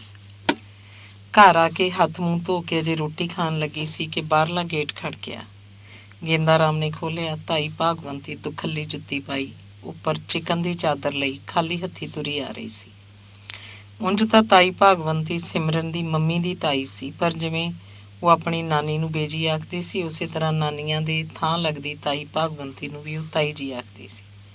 ਕਮਾਲ ਹੋ ਗਈ, ਅੱਜ ਤਾਂ ਤਾਈ ਜੀ ਆ ਰਹੇ ਨੇ, ਸਿਮਰਨ ਨੇ ਕੁਰਸੀ ਉਸ ਵੱਲ ਕਰਦਿਆਂ ਕਿਹਾ। ਕਾਹਦੀ ਆ ਰਹੀਆਂ ਪੁੱਤ, ਅਸੀਂ ਤਾਂ ਬਿਪਤਾ ਨੂੰ ਫੜੇ ਹੋਏ ਹਾਂ। 4 ਦਿਨ ਹੋ ਗਏ, ਨਾ ਖਾਂਦਿਆਂ ਨੂੰ ਖਾਣ ਹੈ, ਨਾ ਪੀਂਦਿਆਂ ਨੂੰ ਪੀਣ ਹੈ। ਤਾਈ ਨੇ ਸਿਮਰਨ ਦਾ ਮੋਢਾ ਪਲੋਸਦਿਆਂ ਦੱਸਿਆ। ਕਿਉਂ? ਸੁੱਖ ਹੈ ਬੇਬੇ, ਬੇਜੀ ਨੇ ਰਸੋਈ 'ਚੋਂ ਆ ਕੇ ਤਾਈ ਭਾਗਵੰਤੀ ਦੇ ਪੈਰੀਂ ਹੱਥ ਲਾਉਂਦਿਆਂ ਪੁੱਛਿਆ। ਜਿਉਂਦੀ ਰਹੋ, ਗੁਰੂ ਭਲਾ ਕਰੇ, ਤੇਰੇ ਬੱਚੇ ਜਿਉਣ, ਸੁੱਖ ਕਾਹਦੀ ਹੈ? 4 ਦਿਨ ਹੋਏ ਅਰਜਨ ਸਿਉਂ ਦੇ ਮੁੰਡੇ ਨੂੰ ਫੜ ਕੇ ਲੈ ਗਏ। ਕਾਹਤੋਂ ਲੈ ਗਏ ਫੜ ਕੇ? ਬੇਜੀ ਨੇ ਪੁੱਛਿਆ। ਖਬਰੇ ਕਾਹਤੋਂ ਲੈ ਗਏ। ਚੰਗਾ ਭਲਾ ਸ਼ਹਿਰੋਂ ਆਉਂਦਾ ਸੀ, 2 ਮੁੰਡੇ ਹੋਰ ਸੀ ਨਾਲ, ਰਾਹ 'ਚੋਂ ਹੀ ਲੈ ਗਏ ਫੜ ਕੇ। ਸਾਈਕਲ ਵੀ ਨਾਲ ਹੀ ਧਰ ਕੇ ਲੈ ਗਏ। ਉਹ ਤਾਂ ਨਿੱਕੂ ਨਾਈ ਦੇ ਮੁੰਡੇ ਨੂੰ ਹੀ ਕਿਤੇ ਫੜ ਕੇ ਲਈ ਜਾਂਦੇ ਦੇਖ ਲਏ, ਉਹਨੇ ਪਿੰਡ ਆ ਕੇ ਦੁਹਾਈ ਦਿੱਤੀ।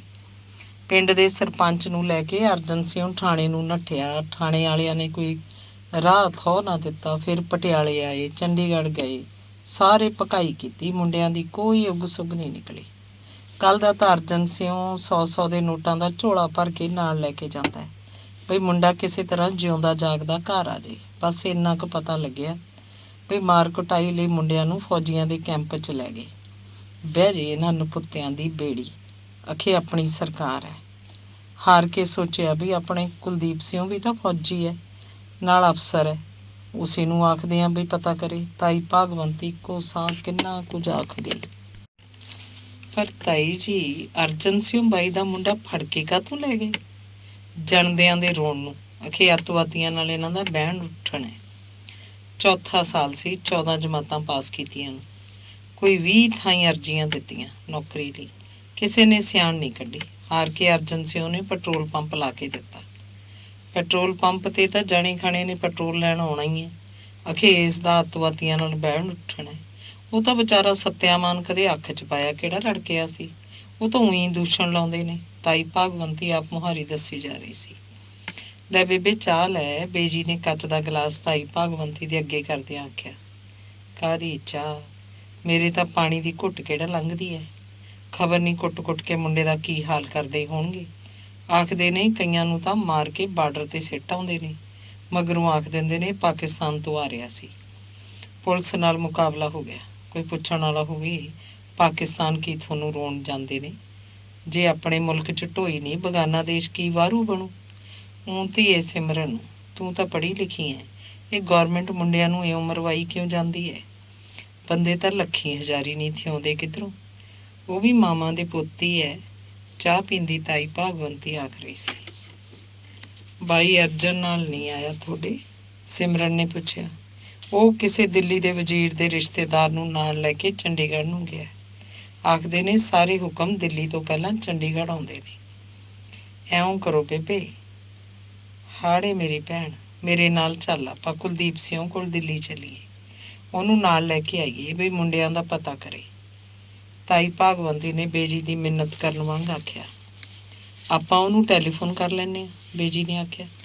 ਟੈਲੀਫੋਨ ਤੇ ਉਹ ਮੰਨ ਜੂ, ਆਪ ਜਾਣ ਦੀ ਹੋਰ ਗੱਲ ਹੁੰਦੀ ਹੈ। ਤਾਈ ਭਾਗਵੰਤੀ ਨੇ ਬੇਧਿਆਨੀ ਫਟਾਫਟ ਚਾਹ ਮੁਕਾ ਕੇ ਪੁੱਛਿਆ। ਲੈ ਹੈ ਬੇਬੇ, ਆਪ ਜਾਣ ਨੂੰ ਉਹ ਕੋਈ ਬਗਾਨਾ ਹੈ? ਨਾਲੇ ਜੇ ਜਾਵਾਂਗੇ ਤਾਂ ਕੱਲ੍ਹ ਨੂੰ ਸਾਰਾ ਦਿਨ ਤਾਂ ਜਾਣ ਨੂੰ ਲੱਗ ਜੂ। ਸਾਵੇਂ ਉਹ ਭਲਕੇ ਜੇ ਕੋਈ ਹੋਰ ਜ਼ਰੂਰੀ ਕੰਮ ਨਾ ਹੋਇਆ ਇੱਥੇ ਆ ਜੂ, ਬੇਜੀ ਨੇ ਦੱਸਿਆ। ਹਾੜੀ ਮੇਰੀ ਭੈਣ ਆਖ, 100 ਜ਼ਰੂਰੀ ਕੰਮ ਛੱਡ ਕੇ ਵੀ ਆ ਜਾਏ, ਅਸੀਂ ਤਾਂ ਸਾਰੀ ਉਮਰ ਅਹਿਸਾਨ ਨਹੀਂ ਭੁਲਾਉਂਦੇ, ਤਾਈ ਭਾਗਵੰਤੀ ਨੇ ਜਿਵੇਂ ਅੱਧਕਦੀ ਹੋ ਕੇ ਕਿਹਾ। ਸਿਮਰਨ ਨੇ ਦਿੱਲੀ ਫੋਨ ਕੀਤਾ, ਸਾਰੀ ਗੱਲ ਦੱਸੀ। ਮਾਮਾ ਜੀ ਨੇ ਦੱਸਿਆ, ਮੈਂ ਪਰਸੋਂ ਐਤਵਾਰ ਨੂੰ ਵੈਸੇ ਹੀ ਪਟਿਆਲੇ ਆ ਰਿਹਾ ਸੀ, ਸੋ ਪਰਸੋਂ ਦੀ ਥਾਂ ਕੱਲ੍ਹ ਆ ਜਾਂਗਾ। ਤਾਈ ਭਾਗਵੰਤੀ ਨੂੰ ਜਦੋਂ ਤਸੱਲੀ ਹੋ ਗਈ ਵੀ ਕੁਲਦੀਪ ਸਿੰਘ ਕੱਲ੍ਹ ਨੂੰ ਆ ਰਿਹਾ ਤਾਂ ਉਸ ਦਿਨ ਬੜੀ ਰਾਤ ਗਈ ਤੱਕ ਬੇਜੀ ਨਾਲ ਘਰ ਗ੍ਰਸਤੀ ਦੀਆਂ, ਖੇਤੀਬਾੜੀ ਦੀਆਂ, ਲੈਣ ਦੇਣ ਦੀਆਂ, ਮਾੜੇ ਸਮਿਆਂ ਦੀਆਂ ਹੋਰ ਬਹੁਤ ਸਾਰੀਆਂ ਗੱਲਾਂ ਕਰਦੀ ਰਹੀ। ਮੈਂ ਕਿਹਾ, ਬੇਬੇ ਕੀ ਹੁਣ ਗੁਰੂ ਧਾਮਾਂ 'ਚ ਸੱਤਿਆ ਨਹੀਂ ਰਹੀ ਕਿ ਕਲਯੁਗ ਪਹਿਰੇ ਪਾਪ ਮਹਾਬਲੀ ਹੋ ਗਿਆ? ਇਉਂ ਤਾਂ ਕਦੇ ਨਹੀਂ ਸੀ ਸੁਣਿਆ ਵੀ ਫੌਜਾਂ ਆਉਣ, ਤੋਪਾਂ ਚੱਲਣ, ਗੁਰੂ ਧਾਮ ਢਾਹ ਦਿੱਤੇ ਜਾਣ, ਨਿਹੱਥੇ ਨਿਰਦੋਸ਼ੀ ਲੋਕ ਤੀਰਥਾਂ 'ਤੇ ਗਏ ਮਾਰੇ ਜਾਣ। ਚੱਲ ਊਂ ਤਾਂ ਜਿਨ੍ਹਾਂ ਨੇ ਇੱਥੇ ਪ੍ਰਾਣ ਦਿੱਤੇ ਉਹਨਾਂ ਦੀ ਤਾਂ ਜਾਨ ਲੇਖੇ ਲੱਗ ਗਈ, ਕੋਈ ਬੜੇ ਕਰਮਾਂ ਵਾਲਾ ਹੀ ਤੀਰਥਾਂ 'ਤੇ ਜਾ ਕੇ ਮਰਦਾ। ਪਰ ਉਹ ਆਖਦੇ ਨੇ ਅਨਿਆਈ ਮਰੇ ਦੀ ਗੱਤ ਨਹੀਂ ਹੁੰਦੀ। ਤਾਈ ਭਾਗਵੰਤੀ ਜਿਵੇਂ ਆਪ ਹੀ ਸਵਾਲ ਕਰਦੀ, ਆਪ ਹੀ ਜਵਾਬ ਦੇ ਲੈਂਦੀ। ਰੱਬ ਦੀਆਂ ਰੱਬ ਜਾਣੇ ਬੇਬੇ, ਆਖ ਬੇਜੀ ਨੇ ਗੱਲ ਮੁਕਾਈ। ਰਾਤ ਨੂੰ ਸੌਣ ਵੇਲੇ ਜਦੋਂ ਸਿਮਰਨ ਬੇਜੀ ਦੇ ਕਮਰੇ 'ਚ ਆਈ ਤਾਂ ਤਾਈ ਭਾਗਵੰਤੀ ਨੇ ਉਸ ਵੱਲ ਝਾਕ ਕੇ ਆਖਿਆ, ਦੇਖ ਲੈ ਬੇਬੇ, ਇਹੋ ਜਿਹੇ ਵੀ ਪਿਓ ਹੁੰਦੇ ਨੇ। ਮੁੜ ਕੇ ਸਾਰ ਹੀ ਨਹੀਂ ਲਈ, ਇੰਨੇ ਵਰੇ ਹੋ ਗਏ। ਉਹ ਡਾਕਟਰ ਅਮਰ ਦੀ ਗੱਲ ਕਰ ਰਹੀ ਸੀ। ਸਭ ਕਰਮਾਂ ਦੀਆਂ ਗੱਲਾਂ ਨੇ ਬੇਬੇ ਭਾਗਵੰਤੀ, ਨਹੀਂ ਧੀਆਂ ਦੇ ਪਿਓ ਤਾਂ ਵਾਂਢੇ ਗਏ ਰਾਤ ਨਹੀਂ ਕੱਟਦੇ ਕਿਤੇ। ਬੇਜੀ ਨੇ ਹੌਕਾ ਭਰ ਕੇ ਆਖਿਆ। ਤੇਰੇ ਪਾਪੇ ਨੇ ਵਿਆਹ ਤਾਂ ਕਰ ਲਿਆ ਹੋਊ ਹੋਰ ਉੱਥੇ ਜਾ ਕੇ? ਤਾਈ ਨੇ ਸਿਮਰਨ ਨੂੰ ਪੁੱਛਿਆ। ਪਤਾ ਨਹੀਂ, ਸਿਮਰਨ ਨੇ ਆਖਿਆ। ਭਾਵੇਂ ਉਹਨੂੰ ਪਤਾ ਸੀ ਕਿ ਉਹਦੇ ਪਾਪਾ ਨੇ ਬੰਗਾਲ ਜਾ ਕੇ ਬੰਗਾਲੀ ਔਰਤ ਨਾਲ ਵਿਆਹ ਕੀਤਾ ਹੋਇਆ ਤੇ ਉਹਦੇ 2 ਬੱਚੇ ਵੀ ਹੈ। ਕੁਛ ਵੀ ਹੋਵੇ, ਸਾਡੀ ਸੋਨੇ ਵਰਗੀ ਕੁੜੀ ਭੰਗ ਦੇ ਭਾਣੇ ਤੋਰਤੀ ਨਿੱਜ ਹੋਏ ਨੇ। ਤਾਈ ਭਾਗਵੰਤੀ ਨੇ ਜਿਵੇਂ ਆਪਣੇ ਆਪ ਨਾਲ ਗੱਲ ਕੀਤੀ। ਮੰਮੀ ਦੇ ਤਾਂ ਦਿਮਾਗ ਦੀ ਨਾੜੀ ਫਟ ਗਈ ਸੀ ਤਾਈ ਜੀ। ਹੋਇਆ ਭਾਵੇਂ ਕੁਛ ਵੀ ਹੋਵੇ, ਇਸ ਉਮਰੇ ਕੋਈ ਕੁੜੀ ਆਪਣੀ ਮੌਤ ਨਹੀਂ ਮਰਦੀ ਹੁੰਦੀ, ਤਾਈ ਭਾਗਵੰਤੀ ਨੇ ਪੱਕੇ ਵਿਸ਼ਵਾਸ ਨਾਲ ਆਖਿਆ। ਫਿਰ ਬੋਲੀ, ਮੈਂ ਤਾਂ ਪਹਿਲਾਂ ਹੀ ਬੇਬੇ ਨੂੰ ਆਖਦੀ ਹੁੰਦੀ ਸੀ, ਭੈਣੇ ਇਸ ਕੁੜੀ ਨੂੰ ਨਜ਼ਰ ਤੋਂ ਬਚਾਈ। ਉਹੀ ਗੱਲ ਹੋਈ, ਚੰਦਰੀ ਸਭ ਕੁਝ ਪਛਾੜੀ ਸੁੱਟ ਕੇ ਜਾਂਦੇ ਰਾਹੀਆਂ ਨਾਲ ਰਲ ਗਈ। ਤਾਈ ਭਾਗਵੰਤੀ ਆਪ ਮੁਹਾਰੀ ਗੱਲਾਂ ਕਰੀ ਜਾ ਰਹੀ ਸੀ। ਕੁਲਦੀਪ ਸਿੰਘ ਆ ਜਾਊਗਾ ਨਾ ਭਲਕੇ? ਤਾਈ ਨੇ ਫਿਰ ਆਪਣੇ ਪੋਤਰੇ ਬਾਰੇ ਚਿੰਤਾਤੁਰ ਹੋ ਕੇ ਪੁੱਛਿਆ। ਆਹੋ, ਕਿਉਂ ਨਹੀਂ, ਬੇਜੀ ਨੇ ਆਖਿਆ। ਕਹਿੰਦੇ ਨੇ ਜਿਹਨੂੰ ਫੜ ਕੇ ਲੈ ਜਾਂਦੇ ਆ ਬੜੇ ਹੀ ਕੁੱਟਦੇ ਆ। ਮੇਰੇ ਫੁੱਲ ਵਰਗੇ ਜਵਾਨ ਤੋਂ ਕੀ ਮਾਰ ਸਹਿ ਹੋਣੀ ਹੈ। ਚੰਦਰੇ ਨੂੰ ਖਬਰ ਨਹੀਂ ਰੋਟੀ ਦਾ ਭੋਰਾ ਵੀ ਮਿਲਿਆ ਕਿ ਨਹੀਂ। ਤਾਈ ਭਾਗਵੰਤੀ ਨੂੰ ਮੁੜ ਆਪਣਾ ਪੋਤਰਾ ਯਾਦ ਆ ਰਿਹਾ ਸੀ।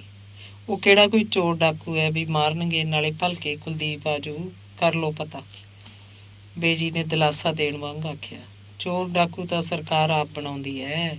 ਆਪਣੇ ਪਿੰਡੋਂ ਸੰਤੇ ਨਾਈ ਦਾ ਮੁੰਡਾ 14 ਜਮਾਤਾਂ ਪੜ੍ਹ ਕੇ ਕਿੰਨਾ ਚਿਰ ਨੌਕਰੀ ਲਈ ਜਣੇ ਖਣੇ ਦੀਆਂ ਮਿੰਨਤਾਂ ਕਰਦਾ ਰਿਹਾ। ਕਿਤੇ ਹੱਥ ਨਾ ਪੈਂਦਾ ਦੇਖ ਕੇ ਇੱਕ ਦਿਨ ਆਖਿਆ ਵੀ ਨਾਈਆਂ ਵਾਲਾ ਹੀ ਕੰਮ ਕਰ ਫਿਰ, ਤਾਂ ਮੁੰਡਾ ਟੋਭੇ 'ਚ ਡੁੱਬ ਕੇ ਮਰ ਗਿਆ। ਪਿਓ ਹੁਣ ਕਮਲਾ ਹੋਇਆ ਫਿਰਦਾ। ਤੈਨੂੰ ਬੇਬੇ ਪਿੰਡ ਗਈ ਨੂੰ ਕਿੰਨਾ ਕੁ ਚਿਰ ਹੋ ਗਿਆ? ਬੇਜੀ ਨੇ ਤਾਈ ਨੂੰ ਪੁੱਛਿਆ। ਸੁਪਨਿਆਂ 'ਚ ਤਾਂ ਜਾਣੀ ਹਰ ਰੋਜ਼ ਹੀ ਉੱਥੇ ਤੁਰੀ ਫਿਰਦੀ ਰਹਿੰਦੀ ਆ। ਹੁਣ ਤਾਂ ਉਹ ਪੁਰਾਣਾ ਪਿੰਡ ਹੀ ਨਹੀਂ ਰਹਿ ਗਿਆ। ਸਾਰੀ ਉਮਰ 'ਚ ਕਦੇ ਉਸ ਪਿੰਡ 'ਚ ਪੁਲਿਸ ਨਹੀਂ ਸੀ ਆਈ, ਕਦੇ ਡੰਗਰਾਂ ਦੀ ਬਿਮਾਰੀ ਨਹੀਂ ਸੀ ਪਈ, ਕਦੇ ਕੋਈ ਸਾਧ ਫਕੀਰ ਭੁੱਖਾ ਨਹੀਂ ਸੀ ਗਿਆ, ਕਦੇ ਕਿਸੇ ਨੇ ਦੁੱਧ ਤੇ ਪੁੱਤ ਨਹੀਂ ਸੀ ਵੇਚਿਆ। ਹੁਣ ਤਾਂ ਸਭ ਕੁਝ ਹੋਣ ਲੱਗ ਪਿਆ। ਹਰੀ ਕੇ ਬਚਨੇ ਦੀ ਬਹੂ ਜਲ ਕੇ ਮਰ ਗਈ। ਮੱਲ ਸਿਉਂ ਦੀ ਭੈਣ ਖਮਾਣੋ ਵਾਲਿਆਂ ਨੇ ਛੱਡਤੀ। ਜਦੋਂ ਦਾ ਬਾਵਾ ਗਿਆਨਦਾਸ ਮਰਿਆ, ਉਹਦਾ ਡੇਰਾ ਸੁੰਨਾ ਪਿਆ। ਦੁੱਧ ਤੀਵੀਆਂ ਡੈਰੀ 'ਚ ਪਾਉਣ ਲੱਗ ਪਈਆਂ ਨੇ ਤੇ ਲਾਗੀ ਤੱਥੀ ਲੱਸੀ ਦੀ ਘੁੱਟ ਨੂੰ ਤਰਸਦੇ ਰਹਿੰਦੇ ਨੇ। ਪਿੰਡ ਉੱਤੇ ਜਿਵੇਂ ਉਹ ਪਹਿਲਾਂ ਵਾਲਾ ਭਾਗ ਹੀ ਨਹੀਂ ਰਿਹਾ। ਸ਼ਹੀਦਾਂ ਦੀ ਮੱਟੀ ਕੋਲ ਕੀਲੇ ਗੱਡ ਕੇ ਅਗਲਿਆਂ ਨੇ ਡੰਗਰ ਬੰਨੇ ਹੋਏ ਸੀ। ਹੁਣ ਤਾਂ ਸ਼ਹੀਦਾਂ ਵਿਚਾਰਿਆਂ 'ਚ ਵੀ ਜਿਵੇਂ ਕੋਈ ਬਲ ਨਹੀਂ ਰਿਹਾ। ਨਹੀਂ, ਸਾਡੇ ਵੇਲਿਆਂ 'ਚ ਤਾਂ ਜੇ ਕੋਈ ਥੇਈ ਨਾ ਰੱਖਦੀ, ਚੌਦੇ ਨੂੰ ਦੁੱਧ ਨਾ ਰਿੰਨ੍ਹਦੀ, ਤਾਂ ਅਗਲੇ ਦਿਨ ਮੱਝ ਦੇ ਥਣਾਂ 'ਚ ਦੁੱਧ ਦੀ ਥਾਂ ਲਹੂ ਆਉਣ ਲੱਗ ਪੈਂਦਾ। ਜੇ ਕੋਈ ਨਵੀਂ ਆਈ ਬਹੂ ਦਾ ਜਾਂ ਮੁੰਡੇ ਜੰਮੇ ਤੋਂ ਸ਼ਹੀਦਾਂ ਦੀ ਮੱਟੀ 'ਤੇ ਮੱਥਾ ਨਾ ਟਿਕਾ ਕੇ ਲਿਆਉਂਦੇ ਤਾਂ ਆਥਣ ਨੂੰ ਸ਼ਹੀਦ ਰੁੰਨ ਲੈਂਦੇ। ਹੁਣ ਤਾਂ ਜਿਵੇਂ ਕਿਸੇ ਨੂੰ ਕਿਸੇ ਗੱਲ ਦਾ ਚਿੱਤ ਚੇਤਾ ਹੀ ਨਹੀਂ। ਤਾਈ ਭਾਗਵੰਤੀ ਕਿੰਨਾ ਹੀ ਕੁਝ ਪਿੰਡ ਬਾਰੇ ਦੱਸ ਰਹੀ ਸੀ। ਖਾਣਾ ਲਾ ਦੂੰ ਜੀ? ਗਿੰਦਾ ਰਾਮ ਨੇ ਰਸੋਈ 'ਚ ਆ ਕੇ ਪੁੱਛਿਆ। ਤੂੰ ਹੱਥ ਮੂੰਹ ਧੋਣਾ? ਧੋ ਲੈ ਬੇਬੇ, ਗੁਸਲਖਾਨੇ 'ਚ ਜਾ ਕੇ, ਬੇਜੀ ਨੇ ਤਾਈ ਨੂੰ ਆਖਿਆ। ਲਿਆ, ਹੱਥ ਧੋ ਲੈਂਦੀ ਆ। ਹੱਥ ਮੂੰਹ ਕਾਹਦਾ ਧੋਣਾ? ਜਿੱਦਣ ਦੇ ਇਸ ਬਿਪਤਾ ਨੂੰ ਫੜਿਆ ਜਾਣੀ ਆਸਾਨ ਮਾਰੇ ਪਏ ਹੈ, ਤਾਈ ਨੇ ਉੱਠ ਕੇ ਗੁਸਲਖਾਨੇ ਵੱਲ ਜਾਂਦੀ ਨੇ ਆਖਿਆ। ਰੋਟੀ ਖਾ ਕੇ ਤਾਈ ਬੇਜੀ ਦੇ ਕੋਲ ਹੀ ਕਮਰੇ 'ਚ ਬਹਿ ਗਈ। ਅੱਧੀ ਕੁ ਰਾਤ ਉੱਠ ਕੇ ਮੂੰਹ ਧੋ ਕੇ ਕੁਰਲੀ ਕਰਕੇ ਮਾਲਾ ਫੇਰਨ ਬੈਠ ਗਈ। 3 ਵਜੇ ਬੇਜੀ ਜਦੋਂ ਪਾਠ ਕਰਨ ਉੱਠੇ ਤਾਂ ਤਾਈ ਬੋਲੀ, ਮਖਾਂ ਸਿਮਰਨ ਲਈ ਕੋਈ ਮੁੰਡਾ ਦੇਖਿਆ? ਕਹਿੰਦੀ ਹੈ ਜੇ ਹੋਰ ਪੜ੍ਹਨਾ, ਬੇਜੀ ਨੇ ਦੱਸਿਆ। ਮੁੰਡਾ ਕਿਸੇ ਘਰਾਣੇ ਘਰ ਦਾ ਦੇਖੀ। ਧੀ ਤਾਂ ਤੇਰੀ ਇਹ ਵੀ ਐਵੇਂ ਕਿਵੇਂ ਨਹੀਂ, ਰੁਮਾਲਾਂ 'ਚ ਵਲੇਟ ਕੇ ਰੱਖਣ ਵਾਲੀ ਹੈ। ਦੇਖੀ ਕਿਤੇ ਕਿਸੇ ਦੀ ਨਿਰੀ ਸ਼ਕਲ ਦੇਖ ਕੇ ਡੁੱਲ ਜਾਈ ਜਾਂ ਨਿਰਾ ਪੈਸਾ ਦੇਖ ਕੇ ਸਾਕ ਕਰ ਦੇਵੇਂ। ਉਹ ਨਾ ਹੋਵੇ ਆਖੇ ਬੇਕਦਰਾਂ ਨਾਲ ਦੋਸਤੀ ਤੈਂ ਕਿਉਂ ਲਾਈ ਹੰਸ, ਤੇਰਾ ਸੂਈਏ ਮਾਸ ਪਰੋਲਿਆ, ਤੇਰੇ ਬਹੀਏ ਰੁਲਦੇ ਪੰਖ। ਤਾਈ ਭਾਗਵੰਤੀ ਆਖ ਰਹੀ ਸੀ। ਬੇਜੀ ਨੇ ਕੋਈ ਉੱਤਰ ਨਾ ਦਿੱਤਾ। ਪਤਾ ਨਹੀਂ ਕਿਹੜੀਆਂ ਸੋਚਾਂ 'ਚ ਗਵਾਚ ਗਏ ਸੀ। ਦੁੱਖ ਨਿਵਾਰਨ ਗੁਰਦੁਆਰੇ ਤੋਂ ਪਾਠ ਦੀ ਆਵਾਜ਼ ਆ ਰਹੀ ਸੀ। ਤਾਈ ਭਾਗਵੰਤੀ ਗੁਰਦੁਆਰੇ ਵੱਲ ਮੂੰਹ ਕਰਕੇ ਅੱਖਾਂ ਮੀਟ ਕੇ ਹੱਥ ਜੋੜ ਕੇ ਅਰਦਾਸ ਕਰ ਰਹੀ ਸੀ। ਮਨ ਤਾਂ ਮੰਨ ਰਹੀ ਸੀ, ਮਿੰਨਤਾਂ ਤਰਲੇ ਕਰ ਰਹੀ ਸੀ ਕਿ ਭਲਕੇ ਉਹਦੇ ਪੋਤੇ ਦਾ ਜ਼ਰੂਰ ਪਤਾ ਲੱਗ ਜਾਏ। ਧੰਨਵਾਦ।